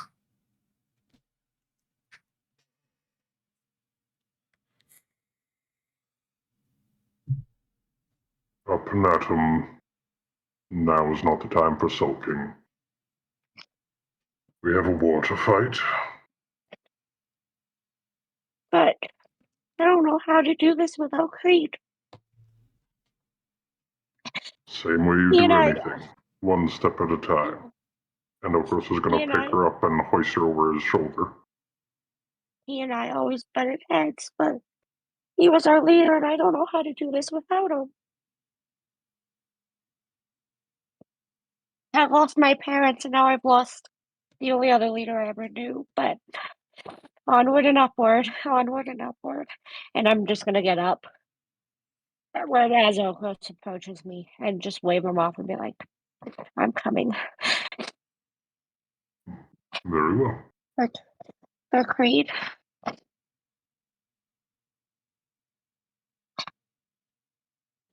For Creed. As you all begin moving out of the command center, the swarm of soldiers all marching to the west of New Haven. Large square vehicles rolling through the streets as you see soldiers with spears and swords and shields and guns that glow of bright green colors, the square machines belching flame that matches that of the Valkyrie, which, as you march out with the crowd, her screaming engines welcome you. As she hovers above New Haven, her voice echoing below. A simple two-word phrase for Creed. As her engines burn brightly as she flies to the western front, you all continue marching. As you see a familiar face among the crowd waiting for you, you see Leandros and his captains. You see, of course, the lieutenants and the sergeants, all preparing to move, all of them giving both Leandros and Nez a salute. And then all of them wide-eyed staring at Okros, recognizing his title, before they quickly move away to their own formations. One man stays behind. He seems out of place. His armor is in bad shape. His strapping is old and rugged. His sword is dented and cracked. His skin is pale, and his hair is jet black, and as he looks to Aura, he simply goes, "Did you think I was going to miss this fight?" For Creed. As you realize Hades is standing in front of you. And I think For Creed. with that, we're going to take a quick 3-minute break. We're going to let the ads roll. We're going to let everyone kind of take a stretch, get a water, get a recap. Make sure if you haven't done anything yet, make sure you do so. I know I'm going to drink up and I'm going to talk to the party real fast. And we'll be back in but a moment. See you in 3 minutes, everybody. Indeed. Yeah.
Welcome back.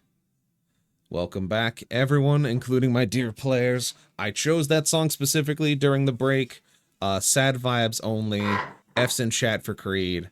It's a sad time for everybody. So, where we left it off was the party seeing Hades in not great armor and a not great weapon, standing in front of you, simply saying, I wouldn't miss this fight for the world. For Creed. As you all begin marching westerly.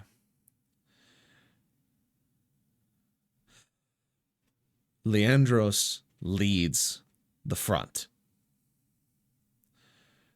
He is front and center of the formations that are marching, as he is yelling out to all of the soldiers around him, even those stationed in the buildings, the sniper platoons that are stationed along the rooftops, as you begin to hear a echoing resoundment of weapons to shield, of rifles to rooftops, as it becomes just a resounding warrior salute of thumps as the army marches west.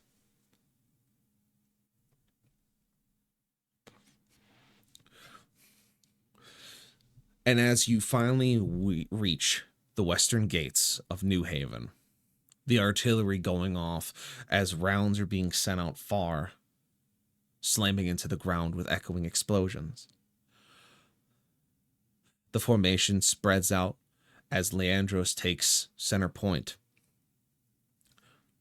All of you standing beside him as he looks to the crowd of soldiers, Hades included, as he just begins to speak. I have lost this day. I have lost a son. I have lost a reason, a war master, a watch commander. No one else will lose this day. Whatever that creature is that is marching to our doorstep, it is not our friend any longer. It may look like the great sorcerer that saved us once before, but it is not. It is a puppet, a corpse. It is the monument to all of our sins, and we are going to remove it. Like we've removed everything else, like we have rebuilt our lives here. They will fall. There is no if, there is no when. It is that they will fall. We will fight to every last soldier, every last weapon, every last spear. Because this is our home. With Zeus gone, there is nothing stopping us from taking back what is ours. We no longer have to survive. We get to thrive. We get to live. 13 years of oppression, gone, but not forgotten. Take your anger, your rage, and march. Go forward, my soldiers. Scream at your enemy. We can only go forward now. Rage, relent. Bring lamentations upon the enemy that forces themselves upon you this day. And once more I ask you to march with me unto death. Not lightly, not with a sing in my heart, but with the fire of 1,000 suns at the loss of my son. But now at the hope that we live. You fight for your children, your grandchildren, yourselves. Let us break them. Let us show them what we are. To the walls. For one final time. As he turns towards the gates and begins marching, you see a number of the sword and board armed troopers, along with rifles and other weaponry, begin stepping out through the gates. The four of you hang back, Hades standing next to you. As Nez, you hear a familiar voice as you were seen loading your shotgun. Nez! I did it! And you see it as Jeff. What did you do, Jeff? Nez, I must show you. It's a surprise. And you see that he's carrying a large bag over his shoulder. And you see that he is in a form of chainmail and scale mail armor. He's wearing a haphazard helmet that seems to have a metal jaw that drops down in front of him. He goes, I have a plan. Those words... What's your plan? Those words elicit terror in you, by the way. The fact that Jeff has a plan. I'm not going to say I didn't get a chill down my spine, but what's the plan? It's a surprise. I'm going to show them what it means to be an artificer. Yes. Plans. As he begins to very quickly run out the gate, the bag clinking behind him as he runs out the gate behind the formation. And Jeff is okay. He is a artificer goblin. He is powder burned to shit. Can I, out of character, make a quick guess that Jeff has made Claymore armor, basically? Not armor. Out of character, is the Valkyrie landed?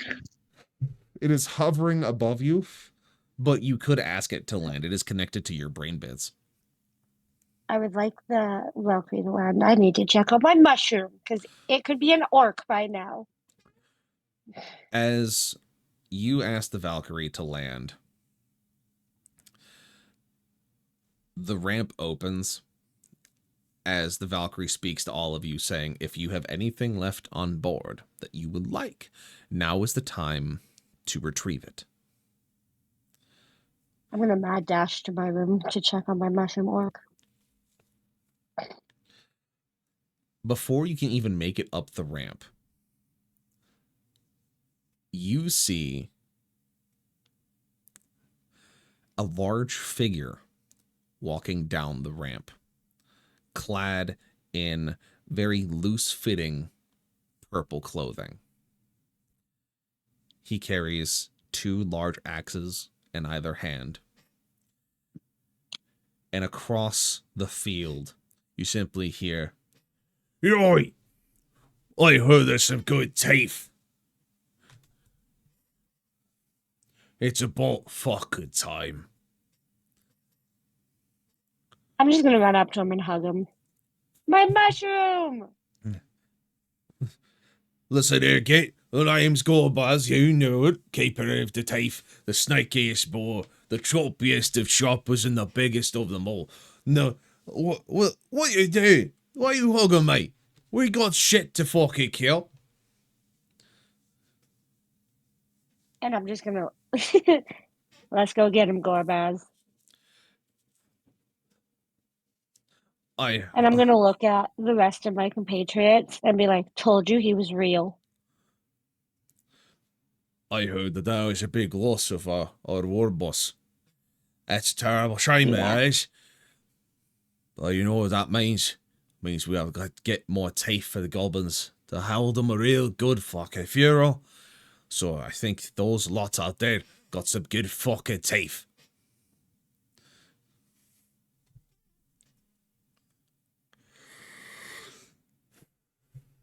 for Creed. Or Creed. The biggest boss that ever was. Time to show him what real orcs are fucking made of. As he starts just like clumping down. As Okros, you can see that Gorbaz is about your height and your build as well. It's an impressive mushroom man.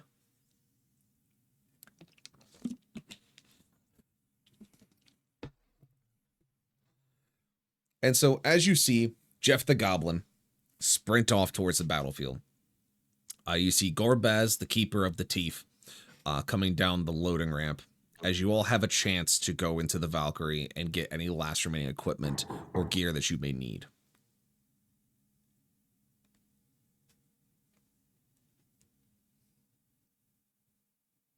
I think I have everything from the... I think I have all of my stuff. You usually carry all your stuff on you. It's more like just double check. Check yourself before you wreck yourself kind of situation. You know what? Y'all have enough weapons. I know what I'm going to do with it. Am I able to give Hades a weapon? I mean, yeah, if you got a spare.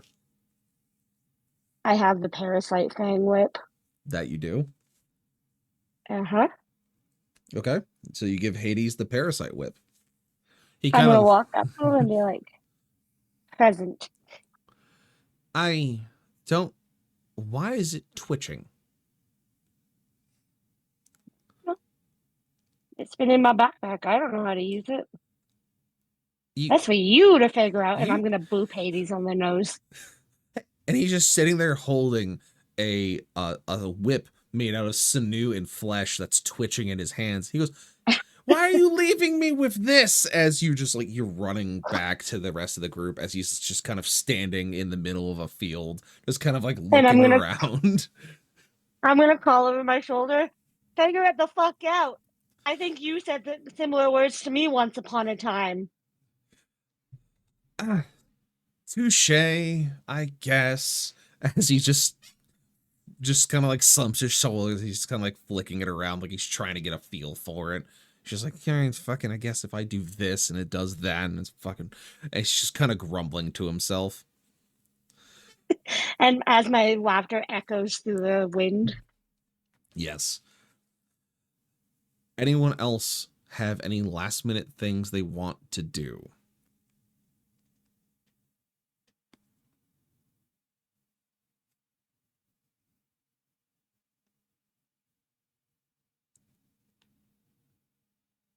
I mean, the only real last-minute things that I'd want to do would be drink potions, but that's for, like, at the beginning of battle.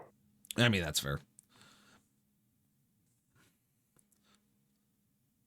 Anything besides potion drinking? I'm going to hit myself with adrenaline. Okay. You do that. Which is haste. Anything that you would like to do, make sure that basically check yourself before you wreck yourself kind of situation. Basically, pop-up window saying... I'm double checking currently. Okay. Basically, just so everyone is aware, viewers and players alike, this is essentially the big fucking window that says you're leaving this area. You cannot return until the boss fight's over. This kind of situation. Can I gather around my compatriots and do a mass cure wounds at level 7? Just kidding, maybe not level 7. No, I was gonna say later. that's a fucking damn lady. Save that shit for why the the battle. hell did we short rest for? I'm still missing points, okay? Save that for the fucking battle. Good. Bro.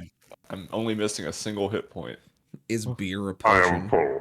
I'm missing 15. Well, technically, beer would be a mild poison. Yeah, it's technically a potion, and it's technically a mild poison. It's a lot of things. At the end of the day, it's I guess beer. I'll do mass cure wounds at level 5. Or, because I have 2 of those. If it's just you, use like a smaller heal spell. Well, here's a good analogy. It's like the Witcher's potions. They're beneficial in some manner, but they also have negative side effects, and if you drink too much, you die. I've eaten, you know what? That's What? solid. Fine, I'll just.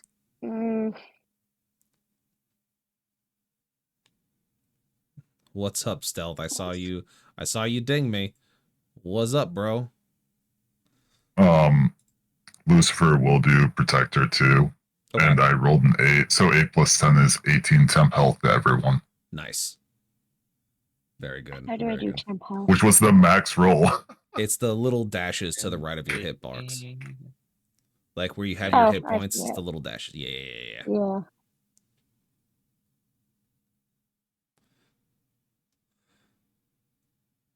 Mhm.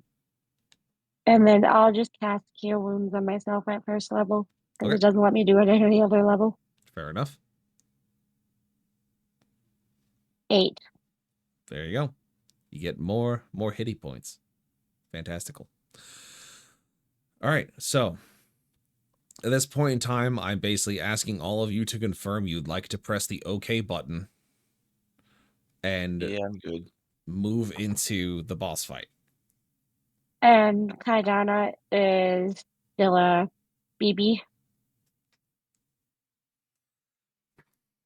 The dragon. I mean, she's going to take a bit to like, she's no longer a hatchling. She's growing into a wormling, but she's still small. But So she's still power of cute. power of cute, very much so. Okay. She no use for this fight, so I'm gonna leave her behind the walls. Because I can't remember exactly what you said she can do right now, but it's not much for battle. It's not much, that's right. So you she's more than do- likely gonna end up dead. I mean, she could fly away from shit, but I mean, yeah, it's probably a good idea to leave her behind the walls for the time being. I'm gonna leave her in my room. Oh no, because the Valkyrie's gonna leave. I was gonna say I'll leave her in my room, but no. I'll just leave her in the place we were staying when we were staying here. Tell her just go to the I want to say. townhouse. Say go home. Just Okay. go home. I'm gonna reach up on my shoulder, pull her into my hands, give her a little kiss on the nose, and tell her to go home. With a whimper, she flies back towards New Haven, towards the townhouse where you guys were staying at. As you all prepare to face what is to come. Over in the distance, you begin to see silhouettes crossing the horizon as the Valkyrie takes off and begins to circle New Haven. I'm taking this off because I don't need this anymore. I showered, so my hair was very goofy, so I had to wear my bandana to try and fix it. But now it is itchy because my hair is dry. So, I am goofy, thank you. I'm the goofiest DM that's ever been seen. So now you all begin to see shapes coming over the horizon. A horde of wardens and crimson-clad soldiers mixed in between with undead soldiers. The artillery fire and the weapons fire from the walls and the strange square-like vehicles begin to rake the lines. Oh, gross. I can hear your mechanical keyboard. Sorry, I thought it was. He was just simulating the artillery fire for you. Just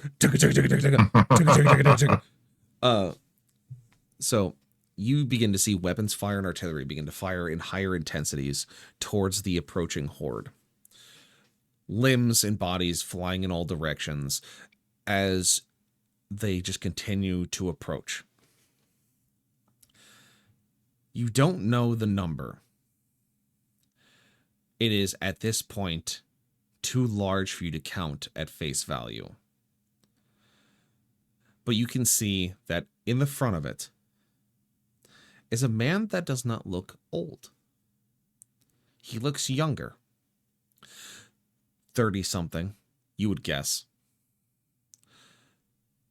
And seems to carry what looks to be almost a collar around his neck. One that would look like to be one that you'd shackle someone to a wall with.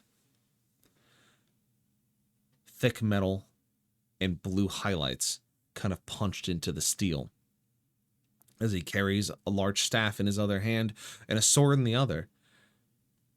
His hair not white, like you remember the last Max. This one seems to have brown hair, again seeming to point at the fact that this one is younger. And you all, Hades, Gorbaz, Leandros, and Jeff, all seem to be at the front of the formation that is ready to face down the Horde. Frontline soldiers have made trenches, rifles and other crossbows and such pointing up over the edge, pikemen at the ready. The formations behind you are both of great weapon fighters and sword and board. Those that carry the great weapons seem to be wearing the same tabard the humans wore facing off their last horde, one of a black and red cross on a white field, the same that Tiberius wore. It's almost in a sign of solemn respect for what may happen here this day. Your group of command begin to walk slowly forward as you see the enemy, this Max, walk forward with a few of his wardens in tow. They look like the incinerators that you ran into before, as well as a couple of the standard ones that seem to be carrying their strange cleaver-like swords. And the groups stop about 20 feet away from each other, close enough to see each other's faces, far enough away to not do anything outrageous. And he simply looks at all of you and goes, "So this is what Zeus sent me to kill." You hate to see it. You hate to see good folks go to waste over something as minuscule as a single city, as the idea of resistance. Well, I'm here to squash it. My name is Maximilian. I'm not sure if we've met, but I am one of the most powerful sorcerers on this face of this continent, as you can tell by the army I raised to bring to your doorstep. Now, before I kill you and all of your friends in this town, burn you to the ground, shatter your world stone, etc., I would like to know all of your names. It makes it a little more fun in my end of the book.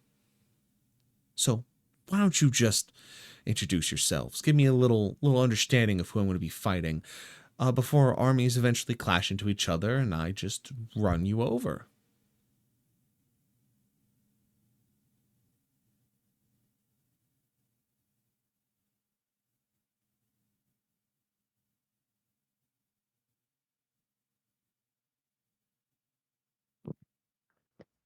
Watch Commander Nez now. And I don't think you're running me over. I'm going to burn you down.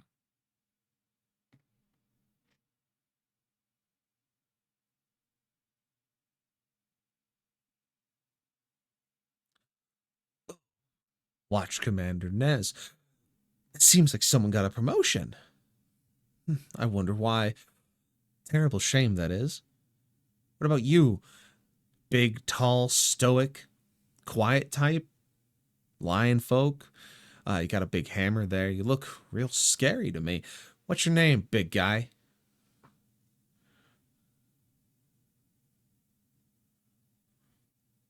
All you need to know is that you'll be meeting the business end of this hammer.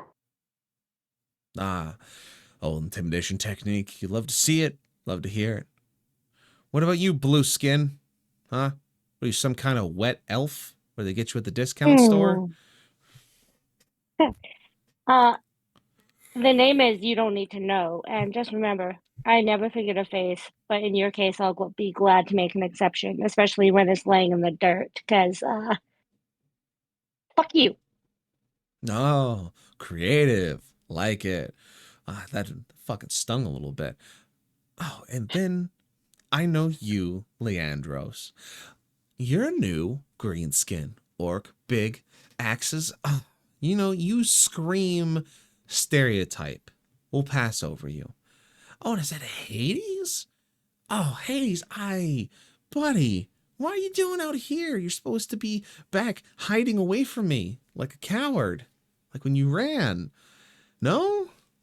Okay. You seem to be a little bit more aggressive now. That's good. Good to see you grow a spine. It's about time. But I love it. Love it. Oh, and then the masked vigilante himself? Oh, it's... You got a skin condition there, bud. What's with the mask?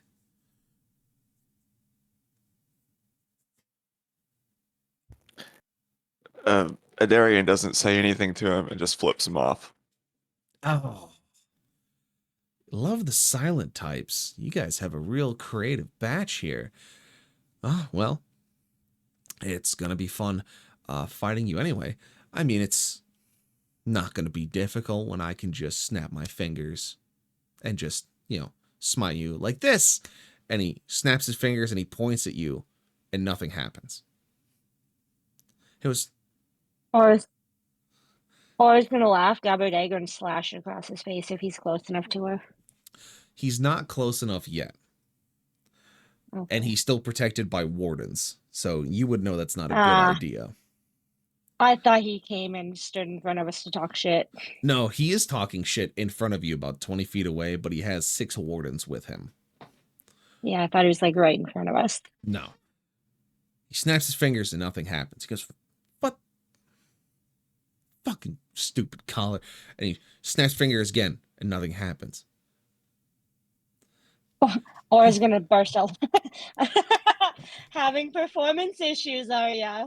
I hear they make pills. Supposed to have this power from Zeus. I'm supposed to be able to fucking fire lightning. It was the whole point of siphoning the power from the rest of them.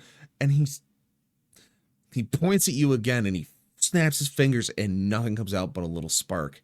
He's like, So, sir. powers from Zeus? Zeus Do you mean the dead is- Zeus by chance? What do you mean he's dead? DEAD. And I'm gonna do the finger across the throat thing. You lie. He can't be. He's at High Charity. Who could have You mean the gone place there? that's falling? And he turns and he looks, and even in the horizon, you can see the towers of High Charity crumbling. And he turns back to you as he's just red in the face. He's just like, that doesn't matter. I can still take you on. I am Maximilian, the goddamn magnificent, the reincarnation of the entire amount of sorcery that exists in this godforsaken realm. Honey, you're not Max. Max was 10 times the man you'll ever be. And he just tries to pull energy out as he just starts fucking trying to pull magic out as it just keeps fading and fading. And he tries to bring out more necromancy and it doesn't stick. He tries to bring out pyromancy and it just seems diminished. And even the soldiers behind him, past the wardens, seem to be kind of looking back and forth, just going, awkward. Isn't he supposed to be the one to win us this fight? And as he stands in front of you, just getting incredibly more flustered, you see Hades start to keel over laughing. As Hades just looks at him and goes, I guess that with your link, it wasn't natural, was it?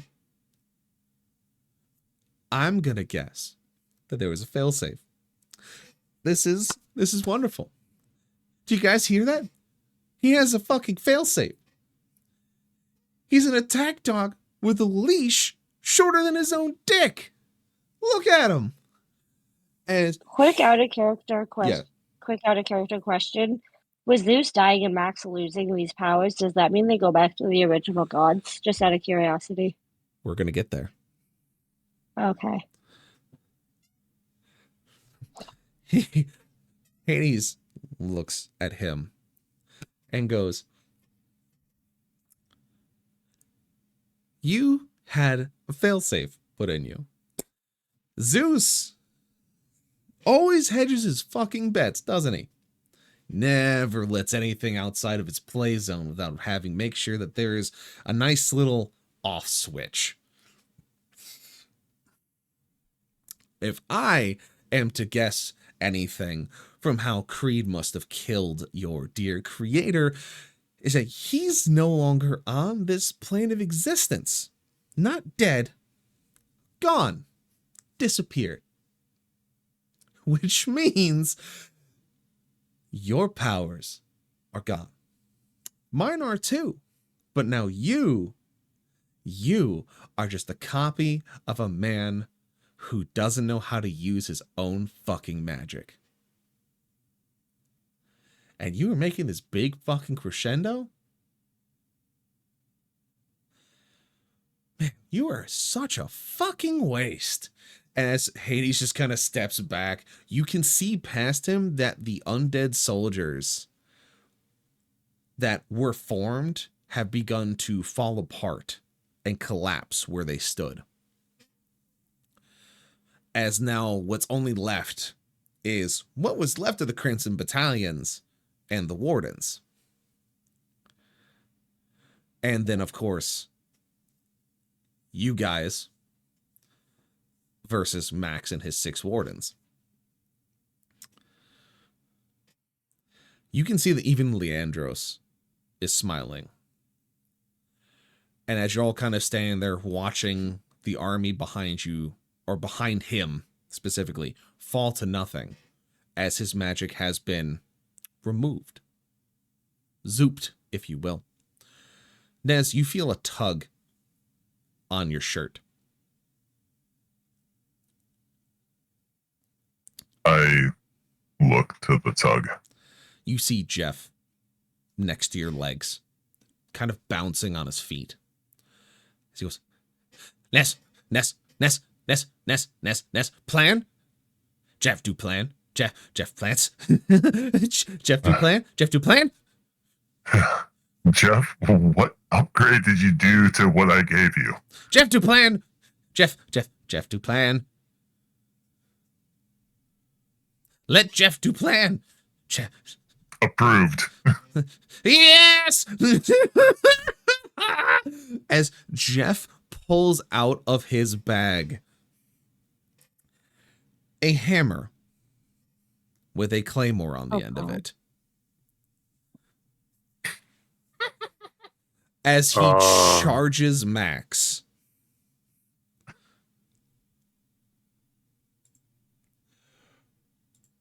And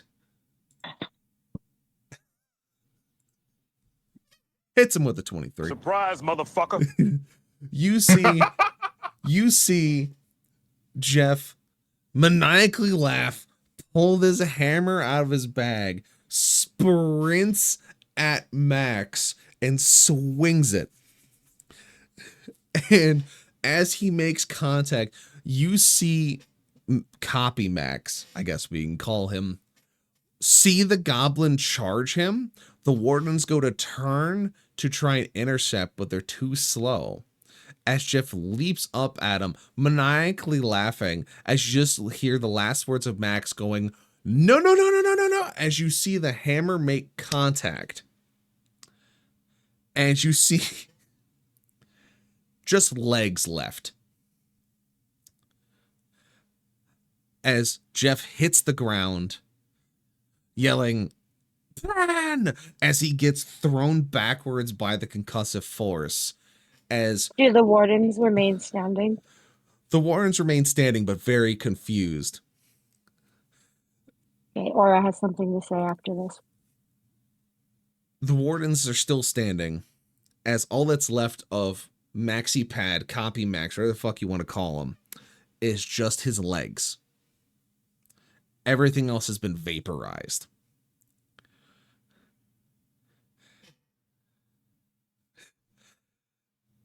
And Jeff lands in the dirt in front of all of you, giggling maniacally. Just plan worked. Yes, plan worked. Yes. I have another, as he pulls out another hammer out of his bag as he's laying on his back in the dirt.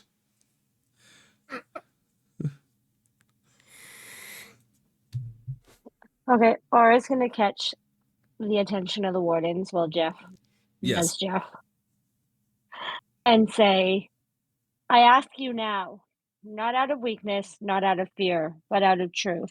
Is this fight still worth it?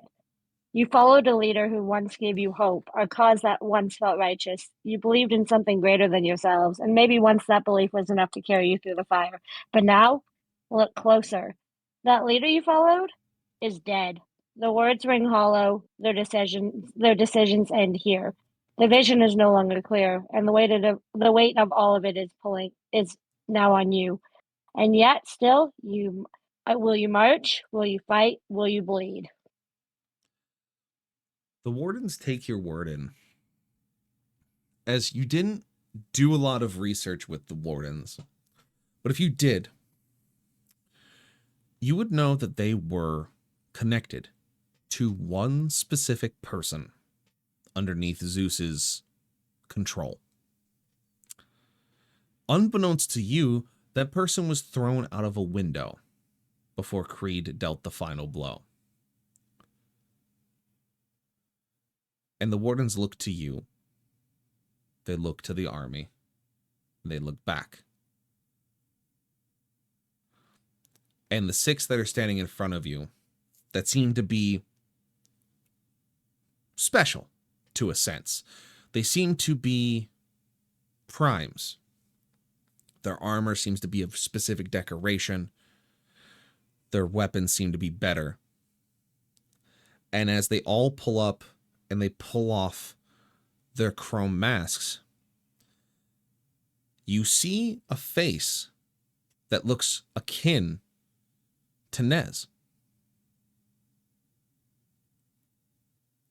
As it becomes blatantly clear that these original wardens were made from changelings.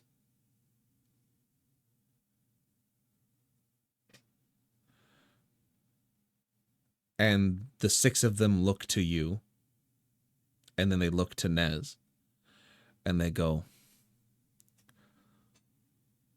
"We are free.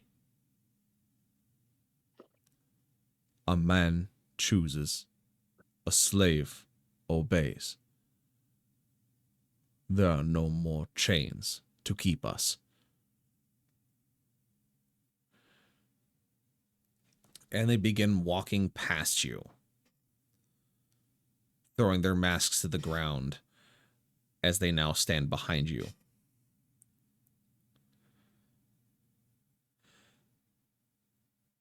Now, the battle seems pretty one-sided at this point. Jeff being the hero that no one knew he could be. The copy of Max being powerless with the removal of Zeus. The undead army returning to nothing but bones and skin and flesh. The Crimson Brigade being left. Some of the wardens changing sides. And now, one final piece seems to roll into play.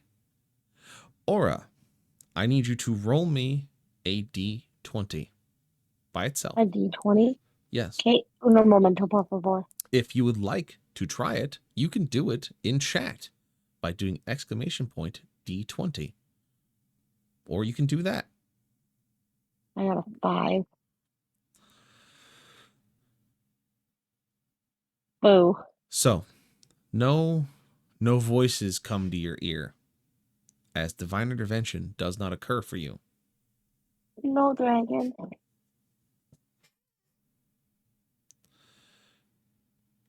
And so now you all stand against this tide of the Crimson Brigade, and some of the later generations of wardens, ones that are not programmed per se, but more of just told.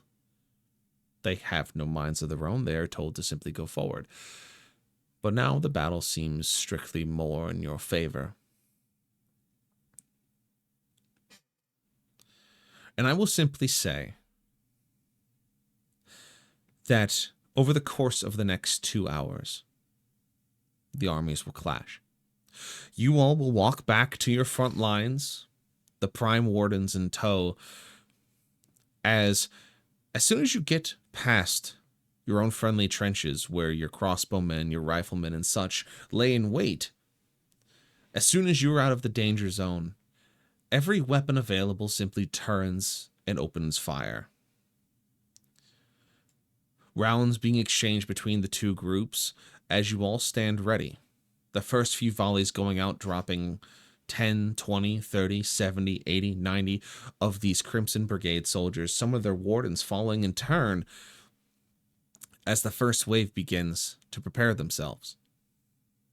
And you all rush in. The next hour or so is you all rushing in, fighting side by side, taking out what you can. The rest of the army pushing in with you, pincering the enemy forces between a anvil and a hammer. And so, Aura's casting spells, Okros is smashing skulls, Nez, between you and Lucifer, and Jeff, you make a bloody mist of most of their ranks. And then Adarian, you seem hungry. As you begin to delve further into the combat, much like a slithering viper, striking and killing and striking and killing without mercy, very quickly, very efficiently. The sounds of your energy bursts, of your Eldritch Blast coming across the battlefield with great gusto. And once the fighting is done, Leandros himself standing at the precipice of the victory. All of you have taken wounds, and some of you have taken scars and scratches, but none worse than the decimated remains of the army that had once stood at your gates.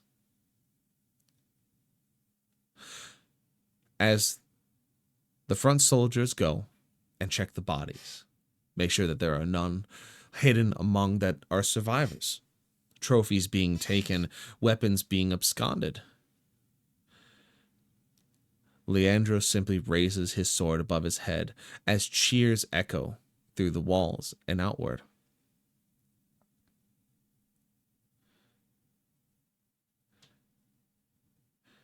And then we move to the next day. The next day is one of celebration. A touch of mourning, of course, but mostly that of celebration. A service is held for Creed in the center square as all that knew him come to pay respects. A pyre that is empty minus a sword and shield that Leandros had kept laid upon it. As the fires burned, tokens were thrown in. And as the fires finished their deadly dance, the cinders reduced to ashes, the memory gone with the wind. The celebration continued. Music and food and stories were told. As now the region was free. Free from anything that you could have wanted. All of you knew of the 13 years of oppression, of war, of fear that had wrapped its grisly hands around your throat. It's the reason you were here. The reason you will wear that same armband. The reason why the mark of Ravenholm became a symbol. You even see an old wizard walk up to the burning pyre and leave a small sack of coins upon the shield. A payment done, a debt repaid. Before he walks away, back towards Glacier Keep.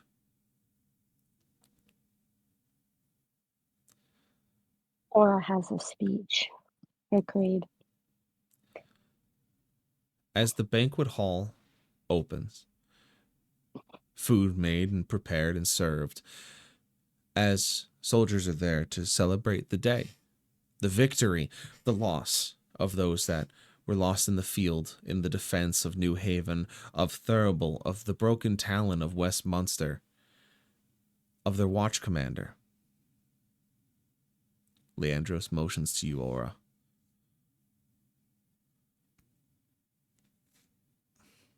I'm going to clink my glass. I would like to say something in honor of our fearless leader that has departed us too soon. They say there are lives that shine so brightly, they burn themselves out to light the way for others. Today we lay to rest a man who did just that. Creed was not just a paladin, he was our friend. He was also not just a warrior, or a guardian clad in steel and oath. He was a light in dark places, a shield in the storm, a hand held out when others turned away. He fought, not for glory, not for praise, but for people, for us, for every child who deserved peace, for every village too small to defend itself, for every lost soul who needed someone to believe in them.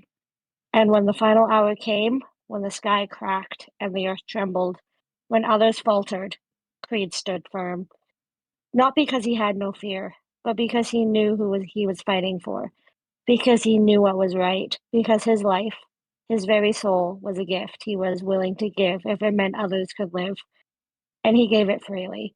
We can talk of his strength, his sword, his arms, his battle cry, his victories.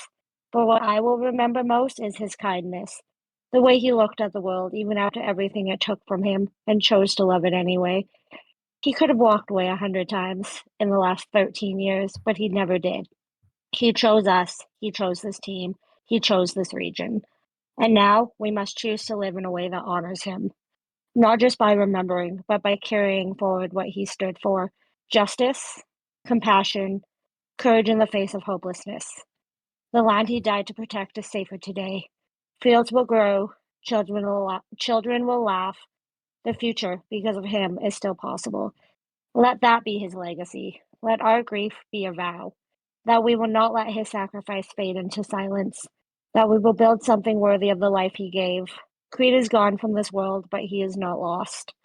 He lives on in every life he saved, in every act of mercy we carry forward, and every moment we choose light over darkness, because we remember him.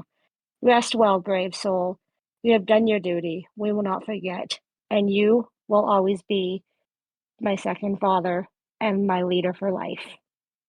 And then I'm going to sit down. Nez, I believe you had something you wished to say. That's not as much as say. I'm going to take the mask off of my shoulder from when I saved him and it got damaged and say, this needs to go on his grave. It's where I think it belongs, even though I do not want to give this up. I just feel this is right to place it here. As you wish. So shall it be done. What about the rest of you? The others that knew him best? Any last words?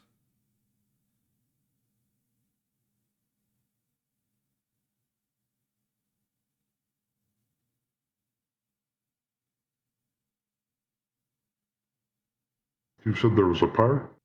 There was a pyre, yes. Orcos is going to walk up and say, drink well in the afterlife, and pour his flask of warm rock up on the remains of it. Yes. As we all hope for him, is that there is peace where he is gone.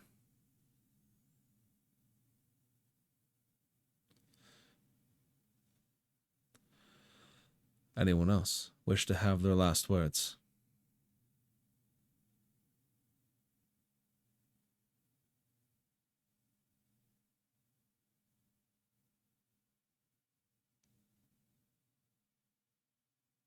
Very well.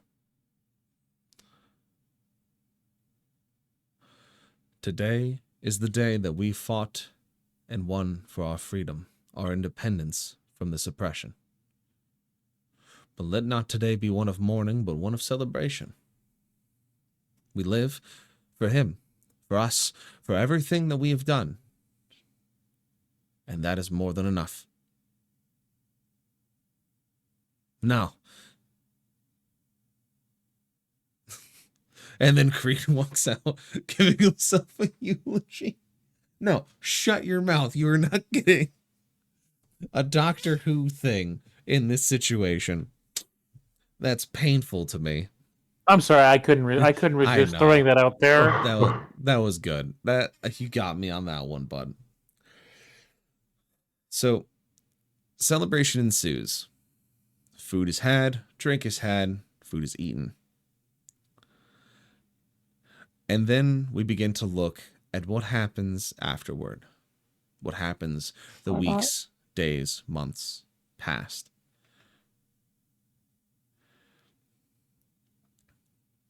The four of you find yourself still in New Haven. It's now a month later.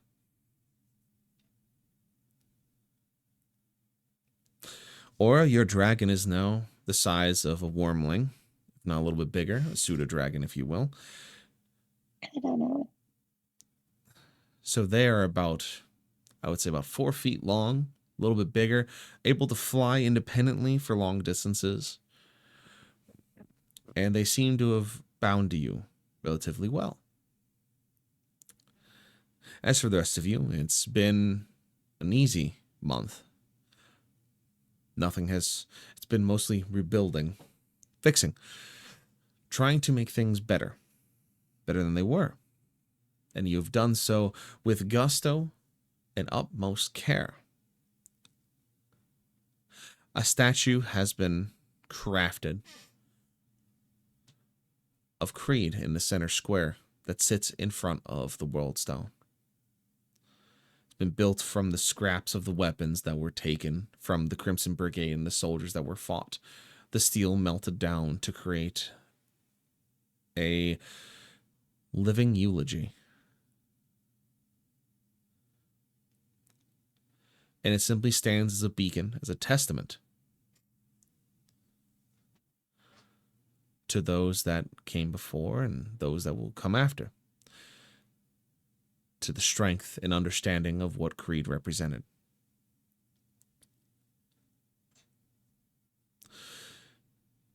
Nez, you now stand as a fully recognized watch commander. The four of you standing around the burial site of Creed. You wear the same type of armor that he did, of course modified to your specifications. The mask that you wore laid upon his grave. Okrosh, you stand next to him wearing the armor and cloak of your new title and office.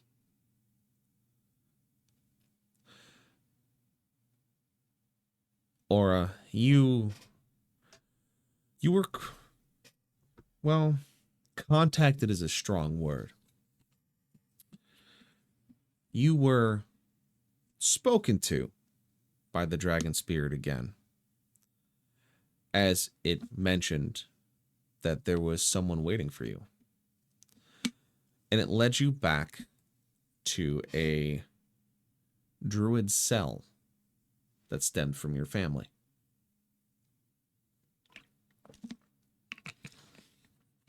Upon going and finding this cell, you were named an elder. You were the only one who took their druidic nature to the next level, learned, grew, grown. Your bond with your pseudo-dragon and the bond with the dragon spirit you found being examples of that. And so when you stand near Creed's grave, you now wear the robes and heraldry of an elder druid of the tribe that you once thought lost.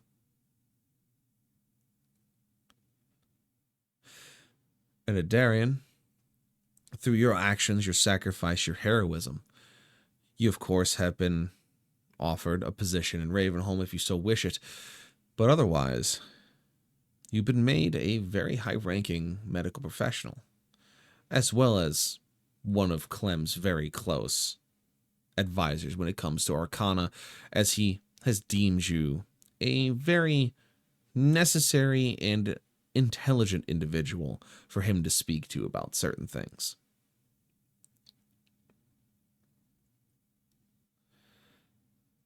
And so we begin to fall into the epilogue.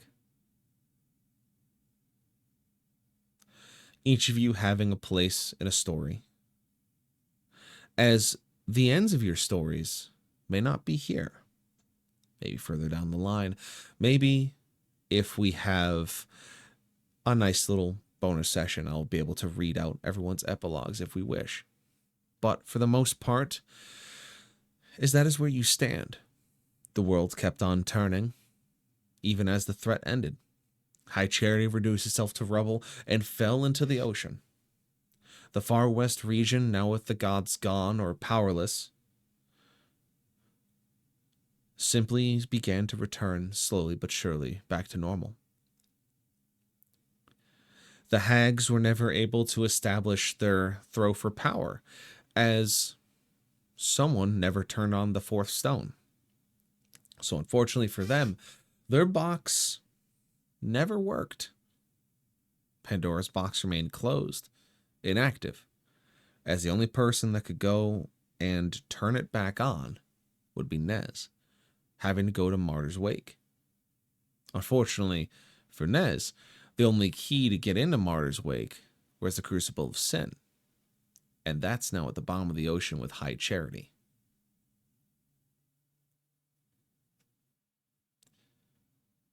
The other gods seem to find themselves among different ways.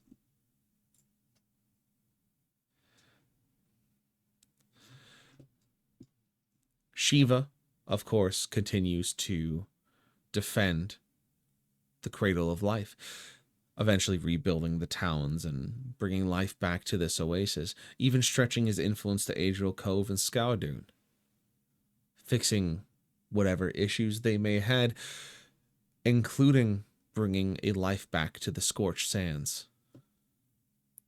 Arwen would disappear. Balder would stay with the queen, the sister queens, for a moment longer before he would force himself out of their own chains and begin wandering back towards Cauldry, back towards Headthunder, to try and make something of himself, to fix what was broken. Arwen would, of course, seal the broken spire for good, making sure that no one else could make it through before he would disappear into the ether as quickly as he arrived. And so, as the four of you stand, the story fades out. What about my bestie? Which bestie? Hades. Ah, Hades. Hades finds a place within New Haven. No longer having his powers, still being somewhat immortal, he's decided to become an advisor for Leandros, or at least someone of reputable knowledge. As he's enjoyed his place here and there's nothing else for him, he might as well make use of it. He began opening of all things, a flower shop, doing arrangements and small little bits and things here and there, and something to help him pass the time.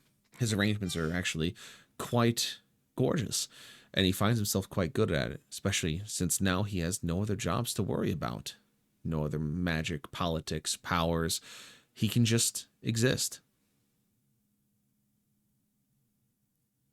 And so now he can simply take the time.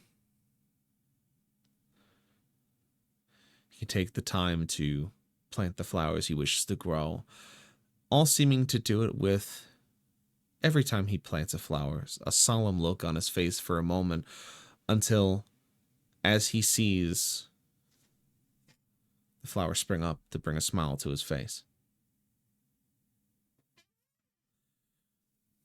Eventually, Hades finds love.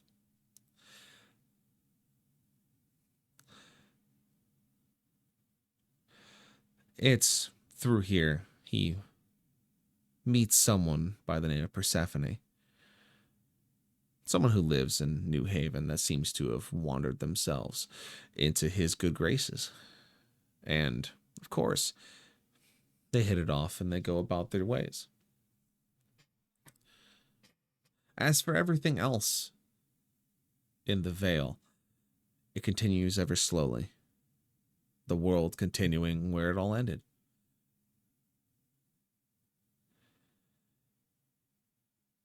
And then we, of course, come back to our final point of view. To Mr. Creed.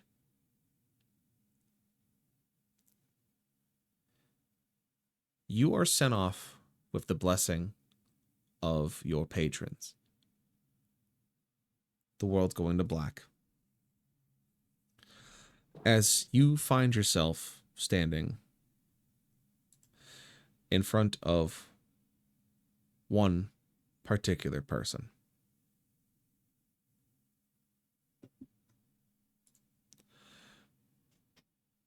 A man in purple coloration, a violet suit with a periwinkle tie and a bowler hat.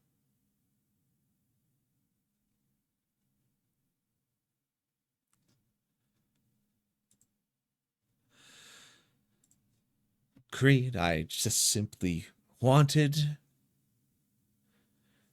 to say goodbye.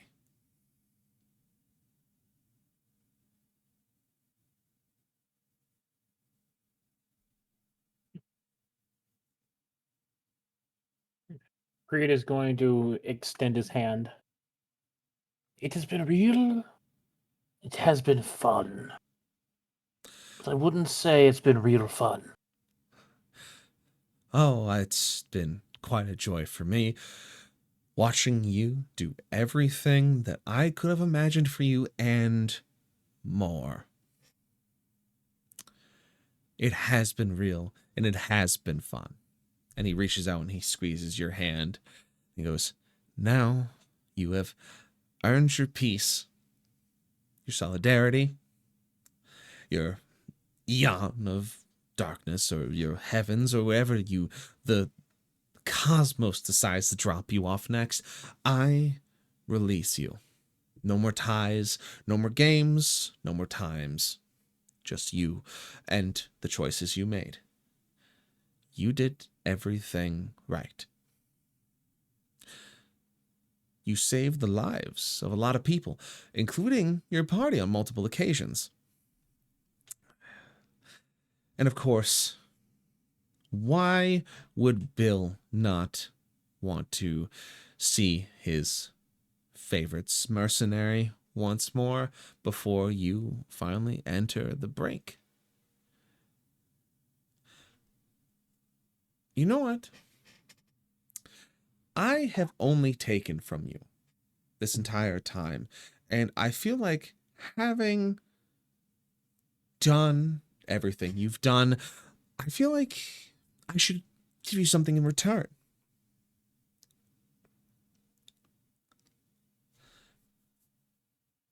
I don't think I told you what happened fully when the Godfall occurred. And I think it's about time you realized it. Here. And he swipes his hand as a window appears in this white room that the two of you are standing in. And he looks at you and he points to the window and goes, do you see that? That is what happened when the Godfall occurred. Both of your worlds were reset. And yes, I said both of your worlds because you know of the other one I'm speaking of. You see, while you were here dealing with this, they were reset. The events of the Veil never occurred. Humans were never pushed out, never segregated, never separated from the magic or those that lived in it. Tieflings, orcs, elves, everything. And then you start having half-breeds show up because the humans can never keep their hands off of something new and shiny, as it has been so. So now that you have saved this world from its ruining and its recognition, I think it's only fair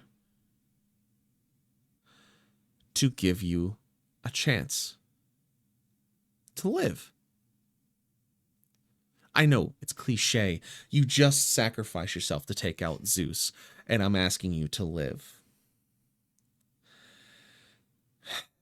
I know it sounds strange, but what if I brought you here? And he snaps his fingers as you see the window zoom out and then zoom in. As he brings you to a spot where you see Cactus, Father Fry, Zarya, Castell. And you see a number of these people that you met.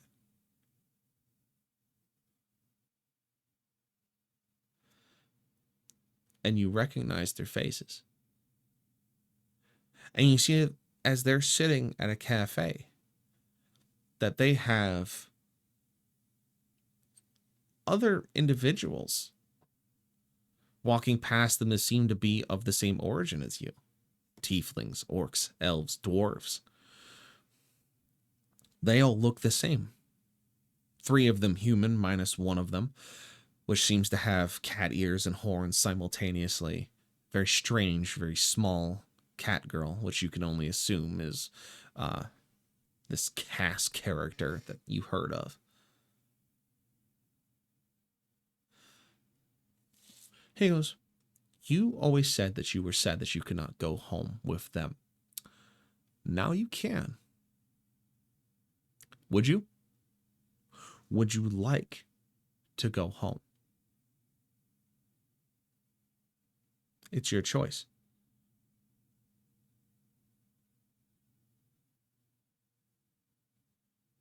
That's a heavy one. I got to admit, out of character. That's a. My question is, what is home?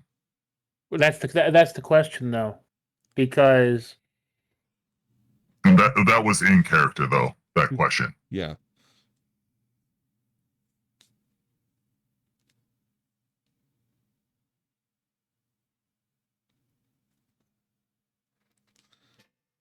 What is Creed's home? Is it back from whence he came? Or is it with the friends that he lost at the end of the Godfall? So, okay, the involuntary response that immediately came to mind for him is Bill would notice that Creed's eyes don't leave them. Yep. But his hand goes back to his cloak. Or where his cloak would be. Right. I was gonna say, when did you get your cloak back? I don't know. To him, he doesn't even think about it anymore. About it being there. It's literally been there for so long. And Creed is visibly teary-eyed, but he wipes his eyes. The man they knew in any form no longer exists. The man they knew, Creed, is standing right here. The last thing they saw of you was you putting yourself in front of a lightning bolt that was meant to kill them flat. You didn't know that I was going to save you. You didn't know that I was going to pull you out and send them home. with no memory of what occurred, minus the faint visage of you. Now, you have only grown. Yes, you are not exactly the same. You have gone through your trials and tribulations, much like everyone else. But you are you. And I, for one, think that you deserve something. Something that at least you can try. And if this is something that you can try, something that I can give you for not just saving your own world, but everything else. Night, night, Emmy. Thank you for being such a good girl in chat today. Why would you not take it?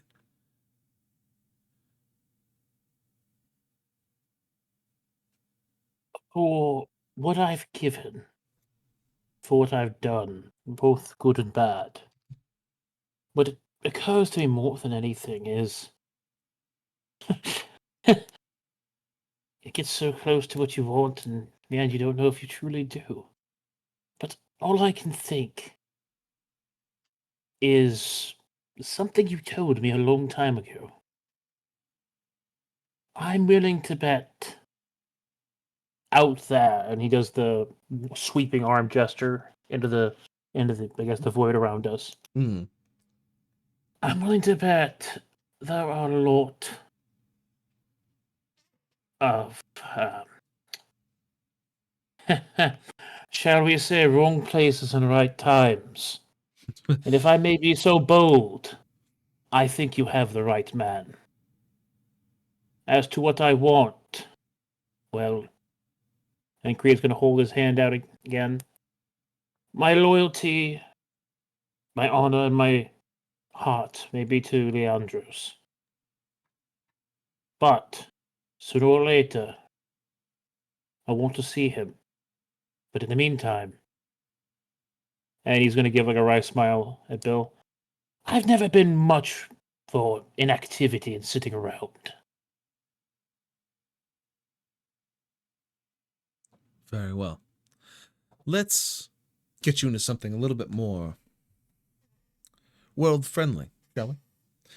And he snaps his fingers as your armor transmogs into something that of nice button-down and regular clothes that you'd wear in the normal world.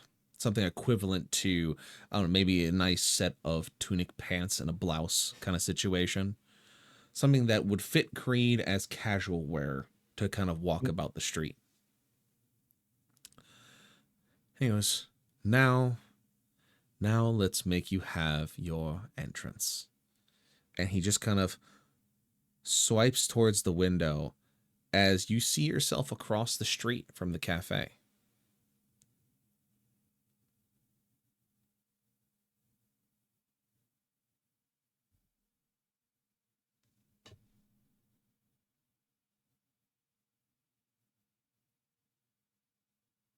I want to point out, by the way, that was Creed offering himself to work for Bill. He knows. Okay, I just want to make sure that's clear. He knows. And as you find yourself standing on the street, you kind of hear Bill in the back of your mind of, I know you want to work with me, but I think you deserve a little vacation. Take it. Spend your time.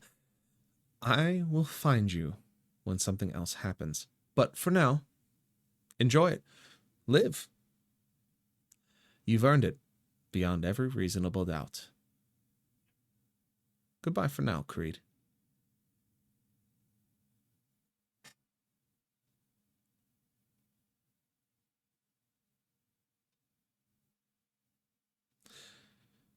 And with that, you feel Bill's influence leave your head as you are now standing on the streets of Los Angeles. Or what you imagine it is. Standing across from a cafe as you see the eyes of those 4 individuals turn to catch you across the street. Their eyes all going wide as they see you. And you, for the first time, feel pure, unadulterated happiness.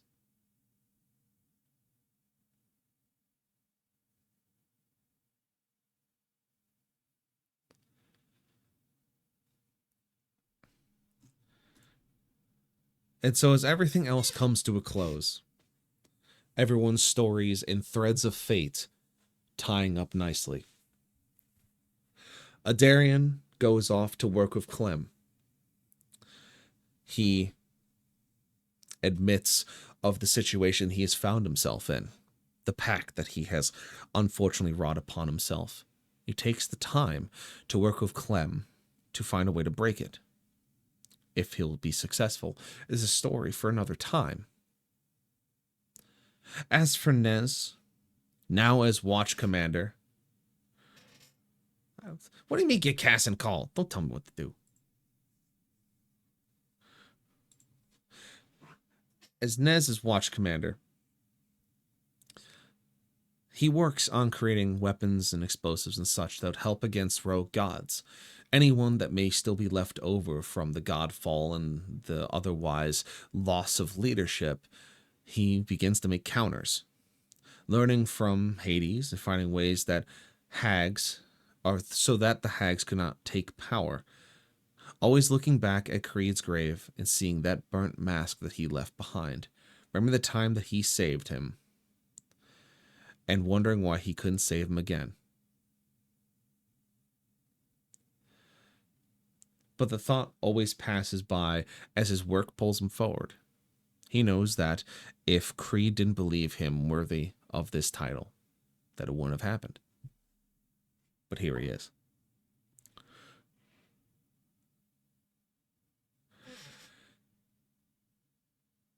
When Okros continues his journey, he meets a small gnome. One that he thought was lost for quite some time. And even though he stands as the War Master's champion, he finds camaraderie in this gnome. As they open up a coffee shop called Spice Pirates Coffee. As him and the gnome become very close friends. Their love of beverages, barista, and cooking, all wrapped up in one, as both of them seem to chase down by everything going on. And Aura eventually will return to the cell that has named her an elder, growing in her power and otherwise as she does.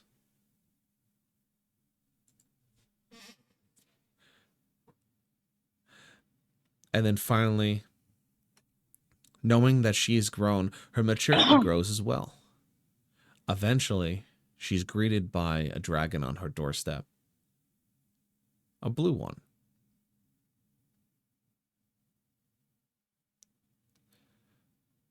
As now, Aura becomes the first dragon rider of her tribe. A story that had been lost to centuries of erosion and death, coming back to fruition. As now the sea dragons herald her call, as she has been blessed by the serpent itself. And with that, dear listeners, dear players, dear viewers, is that is the end. The final wrapped episode of Beyond Etheria Ashes, episode 45.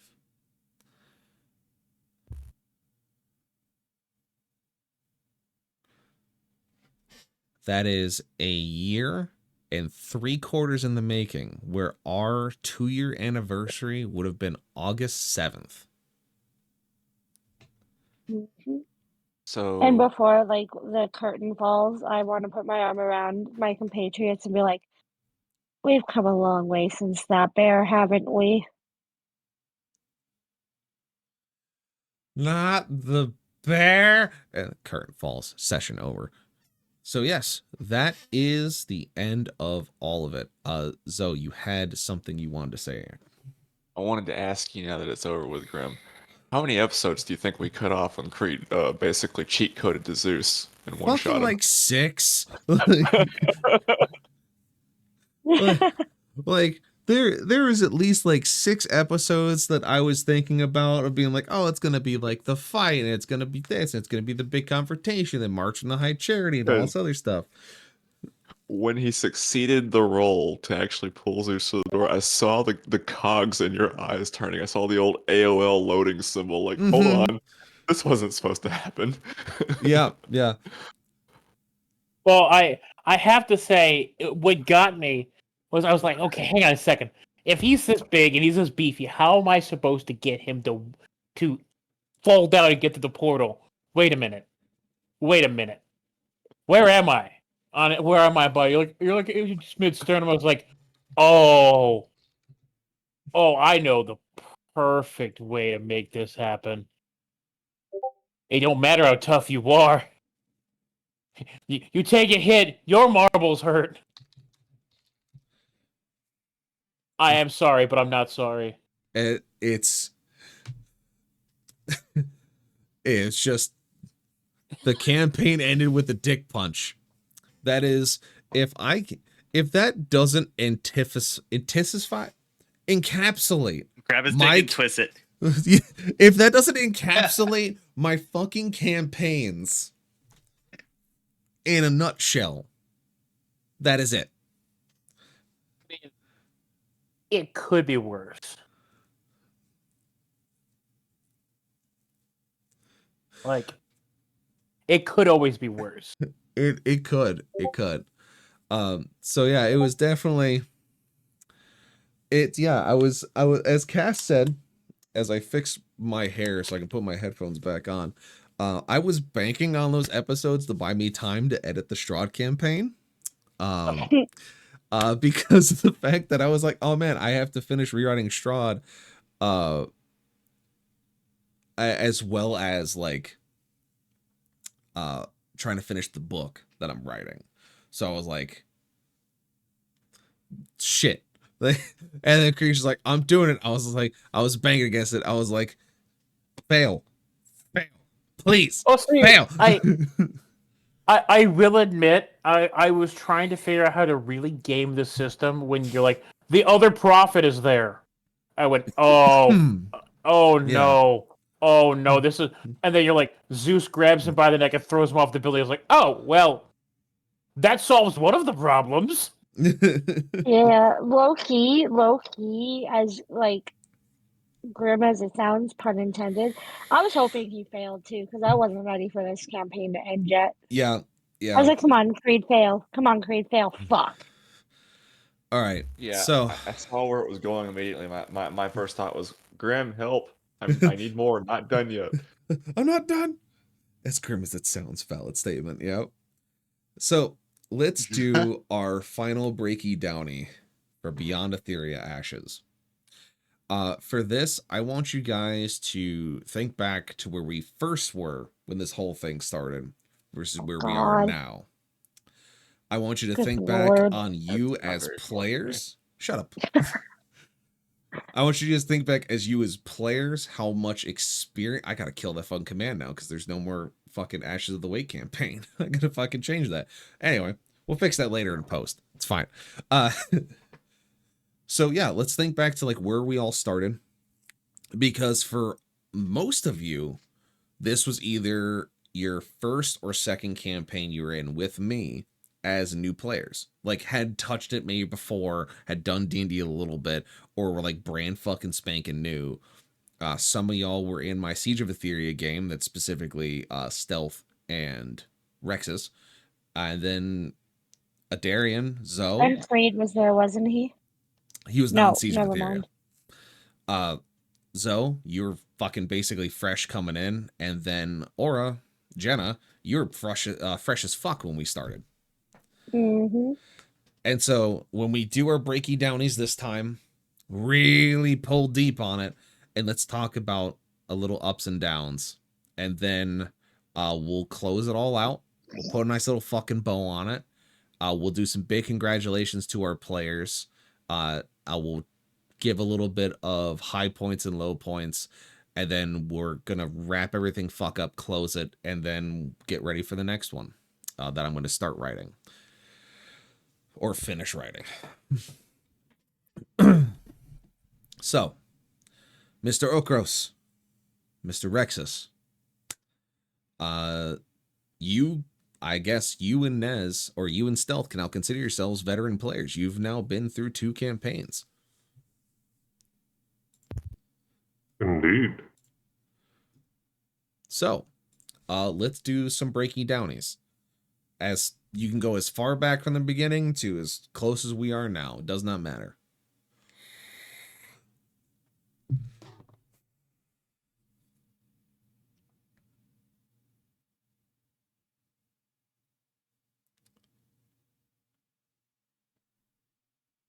Sorry, who you starting with me? No, Okros. Okay. I mean, I gotta say, nut punching Zeus into the void was a pretty big high point. That's if that's a fucking end point to end it on. Yeah, absolutely. God dang.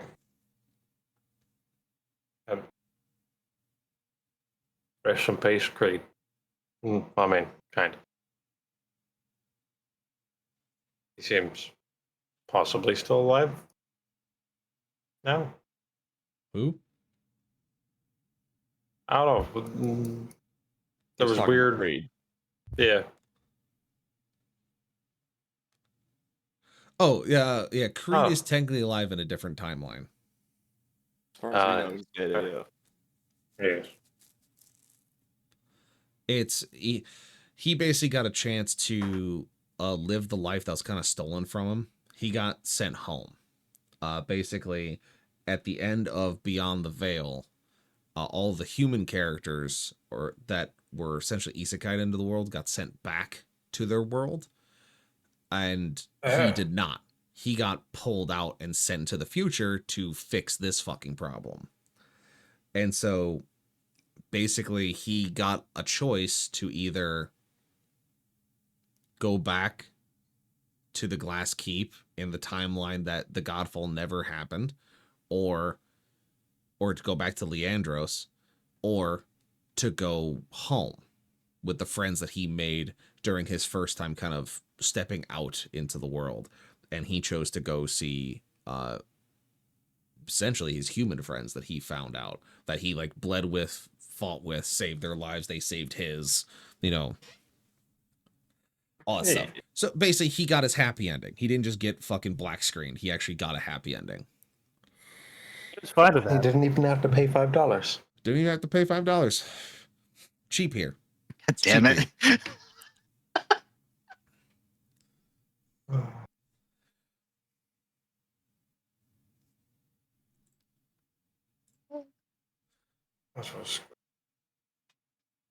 here. Sorry, I'm kind of dying from the heat right now. Oh, you're okay. I mean, if you want to pass it along, buddy. Yeah, I'm gonna pass along. I'm gonna get some water. Yeah, go get your thirsts. Go get your thirst on. The hydrate. The hydrate. All right, Zoe. What's your breaky downy, bud?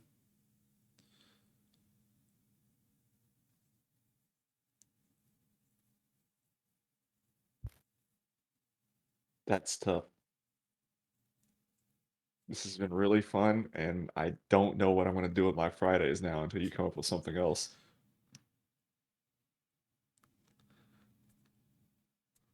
We'll get something together. I'll figure something out. For the Emperor. For the Emperor. Shit.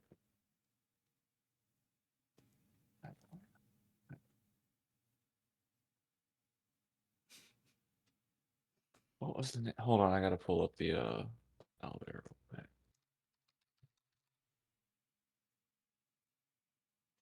That's what his name was. The high point for me, I think, overall in this campaign was the entire sequence of Saint Radric. That was fun. Yes, Saint Radric was a fun time.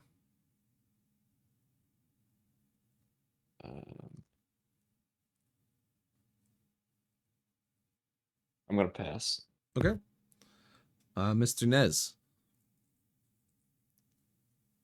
I want to start with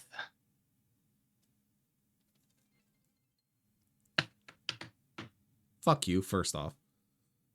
that. You fucking dick weasel. What? He fucking threw And 2,000 then- bits at me, you fucking asshole. You son of a bitch. Anyway, what you got? From the start, well, let's go back to Siege. When we had Bill come in to make this campaign. Yes. Because of Ryxus and I were in the campaign that actually made this one happen. Yep. So that's where I want to start, that we actually made this work out, this timeline. My character coming up from like a nothing at all artificer to where it was at the end, I really do love. There was amazing growth in that. And the heart too that I got from the hag was amazing. I was really happy about how far Lucifer made it. Yeah, both of you did a lot of growing up. Like, you as a character and as a role player did a lot of growing over the course of this campaign. No, and I actually love that too. Finally, this being the second full campaign over just like doing one shots. Yeah. And that would be it from me. Okay. Mr. Creed, Mr. Blackburn. For those that are listening, to give you background on Blackburn, the rest of these people here are either friends that I've met during D&D or friends that I met during streaming. They're fellow streamers. They have done this a little bit, done this a little bit. I have known Blackburn the longest out of anyone here. I've known him, I think, for almost, 8-9 years of doing this kind of shit together. At least. And so knowing him as a role player, he hasn't really done a lot of D&D. He's done it before. He's done some other role play stuff on GTA, on Space Station 13. We were in a Milsim group together where he was my right-hand guy. Me and him have a really thick bond in the sense of knowing how each other works, knowing how our characters work, knowing how we are. And so having him here suffer through such emotional damage through 2 fucking campaigns, and me having to ask him, are you okay with this? And him being like, fucking send it, because I'll play it off. He is a method actor through and through. He has forced himself to cry for speeches. He has put himself in the shoes of his character. And he has become a fucking linchpin of these last 2.5 years of campaigns that we've done. Like, it has been insane how you as a Blackburn and then you as Creed have become integral to these campaigns in multiple fucking levels because of your dedication to just the craft of roleplay. And I want to say before you start, thank you. From like the bottom of my fucking heart, from you first asking to come in, for me asking you if you want to come do it, and us just starting it. You have been fucking phenomenal, and I can't imagine how these campaigns would have been without you being that linchpin, that heart of both of those teams. And so just fucking from the bottom of my heart, man, I love you so fucking much. I'm so glad you could be here for this. I think what kind of started me going, hey, I might not be bad at this, was in the first campaign with the showdown at Martyr's Wake. Where the first words, like, you're like, all right, that's it. And everyone's like, are you okay, Blackburn? Are you fine? I'm like, yeah, what are you talking about? Like, you were just crying, like, you were really emotional. I was like, yeah, it's fine. No problem. And everyone's like, is he okay? And you're like, nah, yeah, it's just Blackburn, it's fine. But highs and lows. I'll start with the lows because it's all more character lows, which I think was more interesting personally. Finding Father Graydon, I think, was a great one, and I went really dark with that, but I try to look at it from the perspective of the character versus what I know. You know, this is a guy living through all this, and it's hard to find someone who, from your perspective, like 2 weeks ago you were talking to, and now they're lying here surrounded by all these dead people, and a man's so full of life is just cold, and that's just a shock. Another, it's not like emotional low, was when Creed came back with the wheelbarrow full of copper coins to pay Aura her share, and he's like, "This is gonna be really funny," and he shows up and he's like, "I made it look nice," and he went, "Fuck." Like, Oh my god, it's was like, fucking amazing. It's like, oh crap! Oh 'Cause no! I was with you on I that know. wheelbarrow. To cut to the highs, I think a really good one. Although it was funny watching you try everything, not just tell me to and leave it alone, was trying to save that that one woman from the Blight Piper. I'm like trying so desperately hard to keep this random noble woman alive because I'm again thinking about it from Creed's perspective. Like, everyone keeps dying, and he has to be able to save someone. He's known as a hero. He's a watch commander. He has to, if he can't save this one person, what's the point? And like, Nez almost dies for him in that doing so, and that's a debt you can't just ignore. And I remember that because I was at work and it was really awkward because I was giving the whole speech from the bathroom of work so you could actually hear me. So I'm standing in an unused bathroom with like, I'm like, hey, I'm gonna get off the floor for like 20 minutes, and they're like, oh, you go to the bathroom? I was like, Yeah, sure. yes.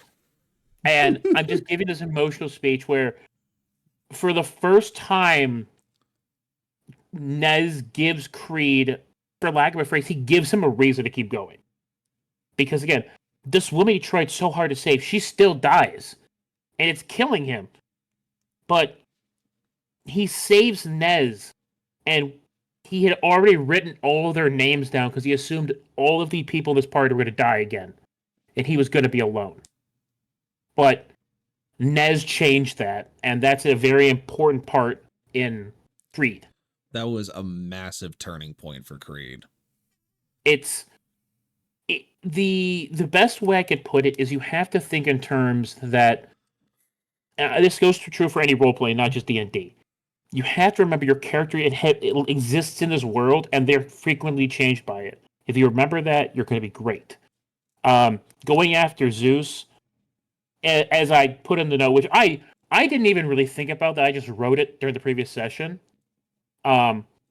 It was something that's been weighing on him. Is again, everything that happened is his fault, even if he didn't mean to.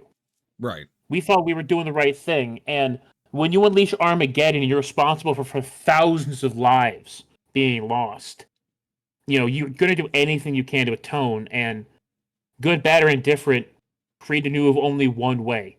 Did I plan to kind of cut short your planning and your efforts? No, but it was, in his eyes, again, it was now or never.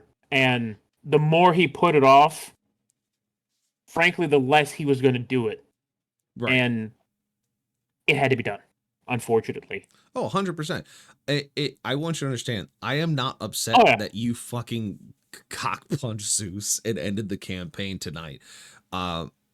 It's more of just, it's going to give me time to work on stuff. It's going to give us Fridays to kind of free up and do other shit. But it was more of like, I knew you were going to do it at some point. You were going to pull that trigger. That's why I put that device in your hands. It was like, what I started to think about though was this. The reason I initially started asking about how it worked wasn't probably why you were thinking. What I was thinking I could do would be, if I would literally give anything I had on me to a wizard inside of the town to get me next to Max.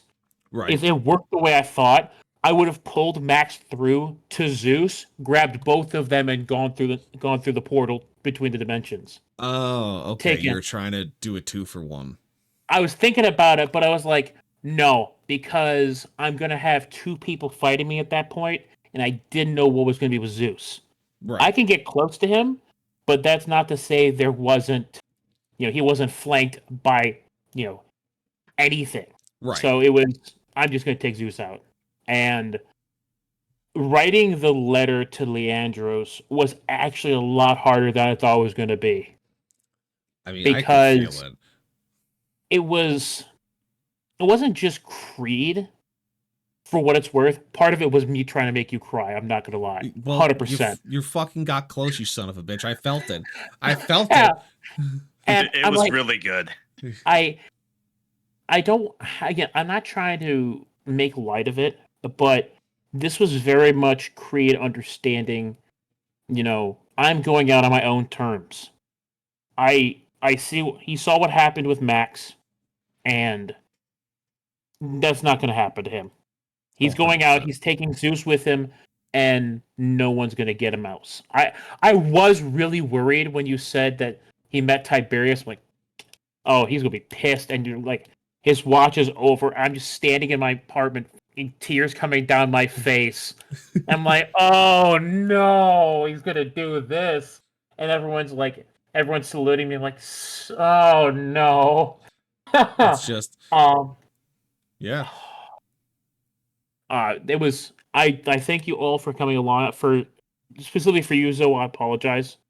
I do know I kind of slipped out and cut you out of a lot of stuff, but I thank you all for being here with me, and I thank you, Mr. Byrne, Mr. Grimm, for allowing me the freedom to really, I don't want to say push the boundaries, but experience Creed to the extent he deserved.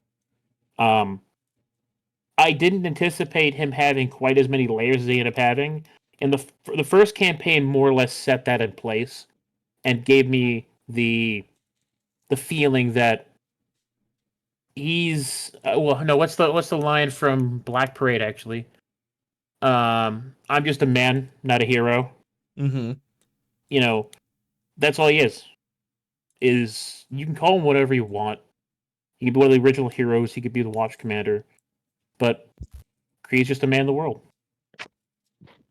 I'm gonna call him Bear Rizzer from now on. Bear Wizard? No, Rizzer. Bear Rizzer. Bear Rizzer. Shut up. Shut your face. I don't get Don't worry about it. We're erasing it from our memories. We're just Bizarre. No, we're not touching it. Stop it. It's a terrible day for rain. Exactly, Els. It's a terrible day for rain. All right, Miss Jenna, Miss Aura, your first campaign, your first full year and a half of doing this shit. You dealt with schedule conflicts and everything else, and everything shifting, and all of our own shit shifting. Let's have the final breakdown be yours before I have mine, and then we close everything out. So for the longest time, anytime anyone would mention D&D, I'd be like, nerd, like that's lame, like who plays D&D? And then I watched a session, I believe it was of the Siege session through Okros's stream. I'm like, oh, this actually seems really fun. I kind of want to play. And I got into it. And boy, oh boy, has it been a learning curve. And I personally feel like I've come a long, long, long fucking way from the Oh, first yeah. couple sessions.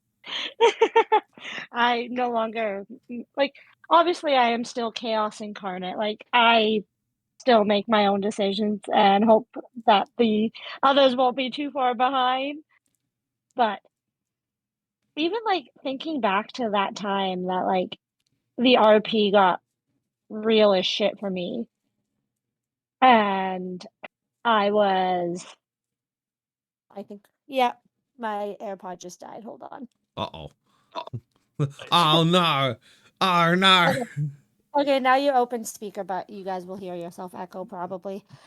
But yeah, no, back to that when I had that breaky downy about nobody trusting Aura. And I think that's when it hit home that I'm like, I actually really like this. And I feel like that was where the tide shifted, pun intended, haha, see elf. In terms of like my role play and like my experience in this like in this session and like campaign. Cause like that's shortly after that is when the copper thing happened with Creed and like there's different interactions I had with each character and like compatriot in this. Like Aura didn't really get to know Zoe all too well, but even they had their own like, why won't you tell me what you're thinking? Oh, go away, you little fishy thing.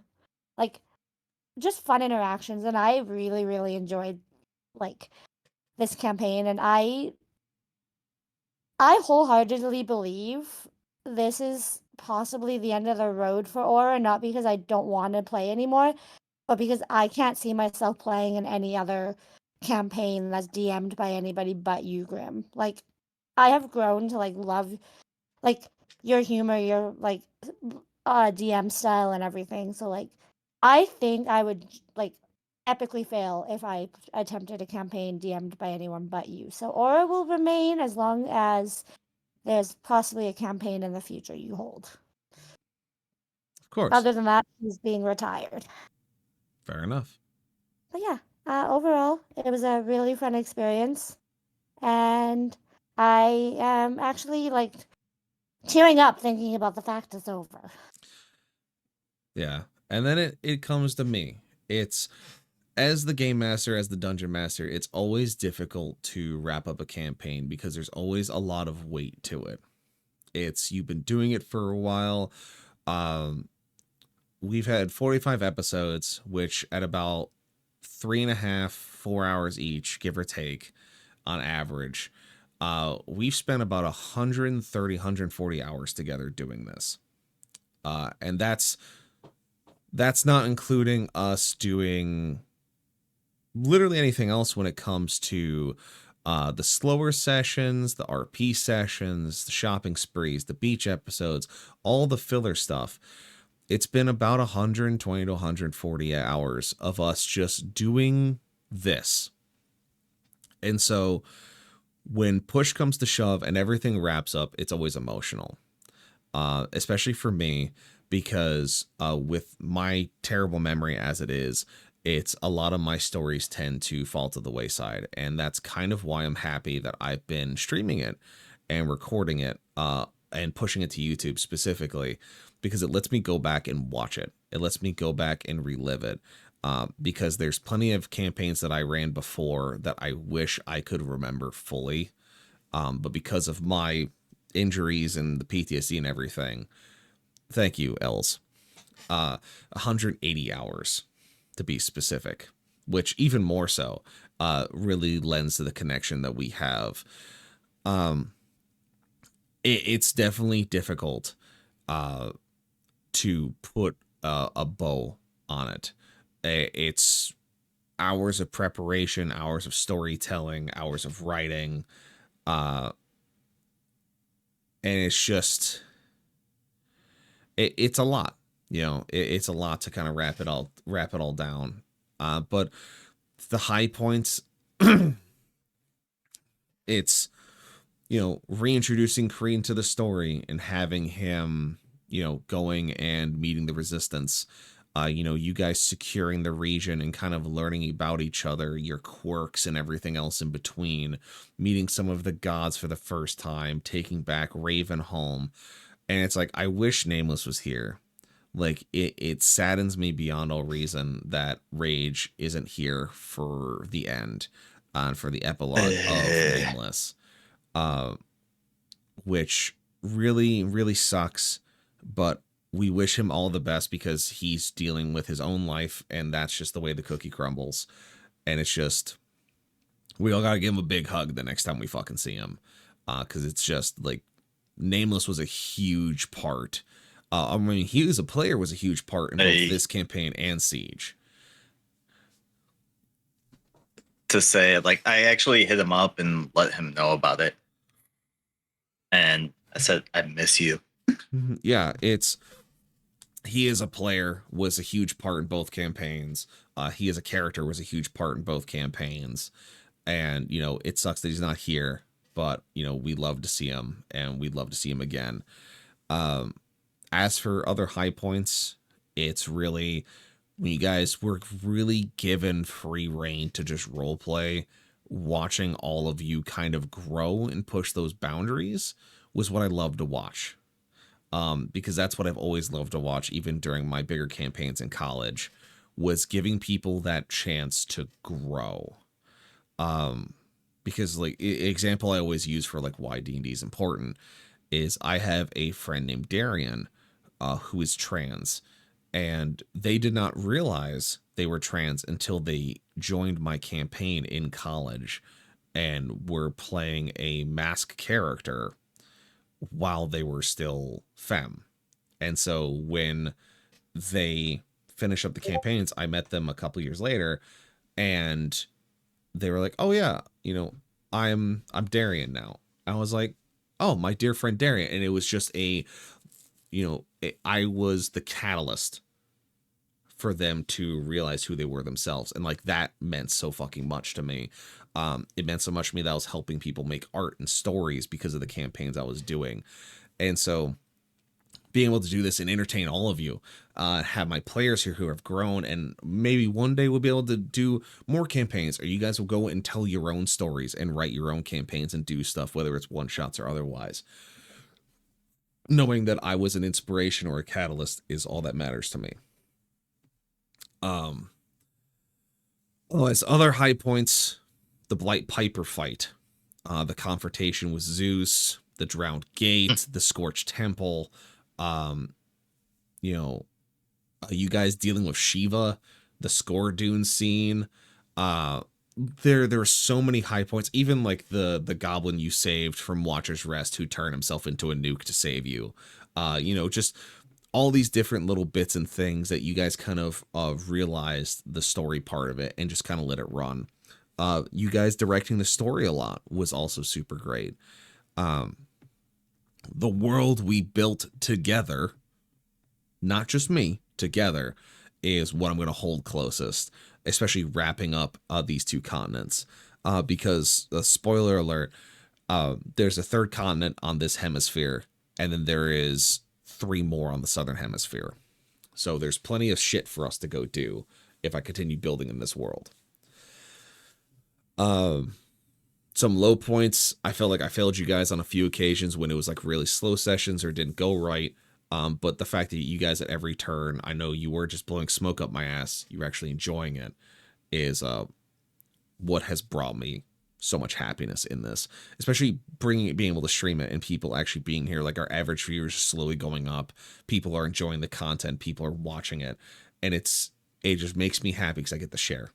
I get to share this shit. I get to share the emotional twists and turns and you guys growing as people and characters. And it's just, I know I've said it a few times. It's just, it's fucking a lot, especially to me as someone who's done this for a long time.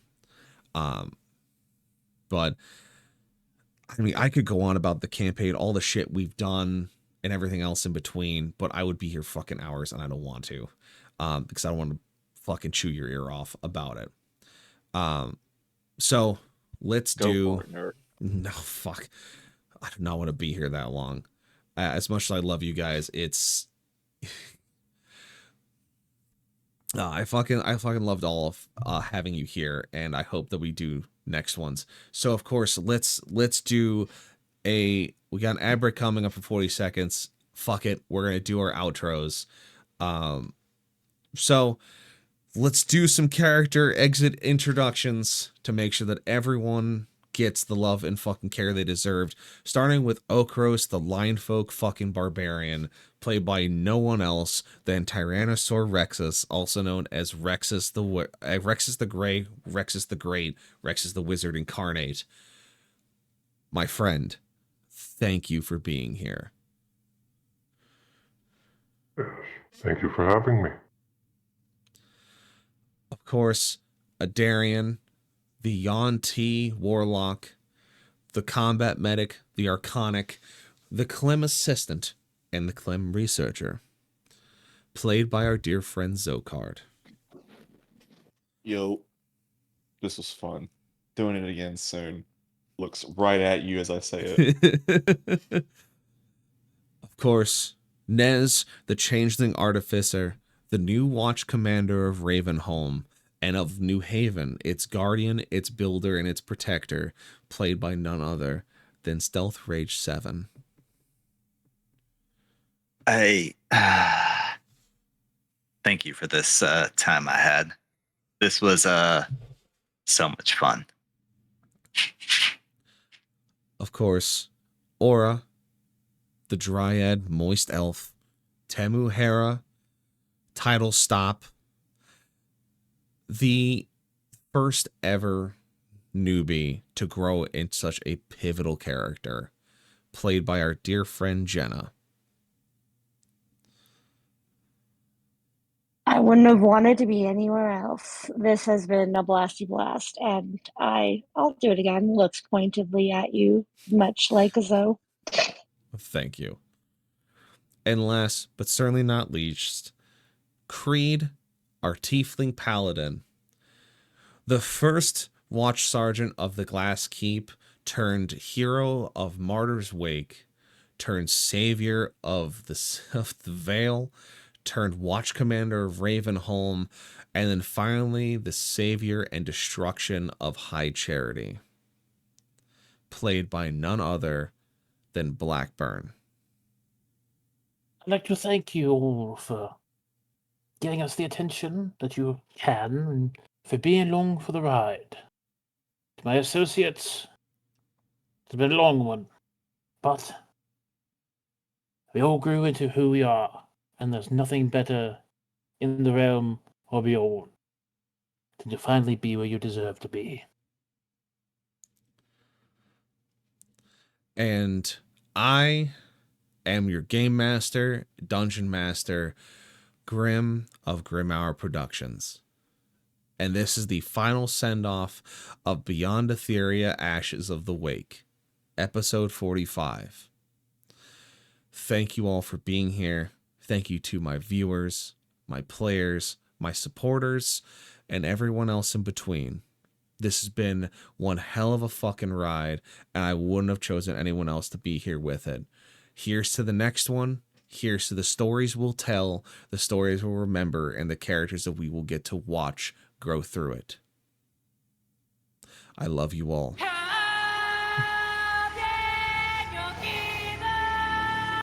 Good night, everybody.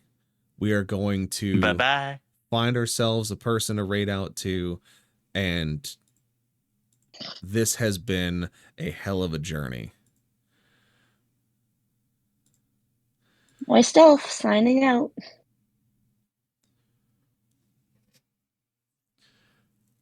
So let's go find us someone to jump into.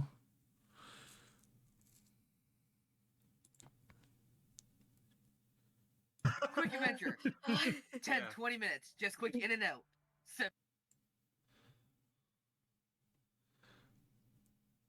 All right, we're going to raid into someone new today.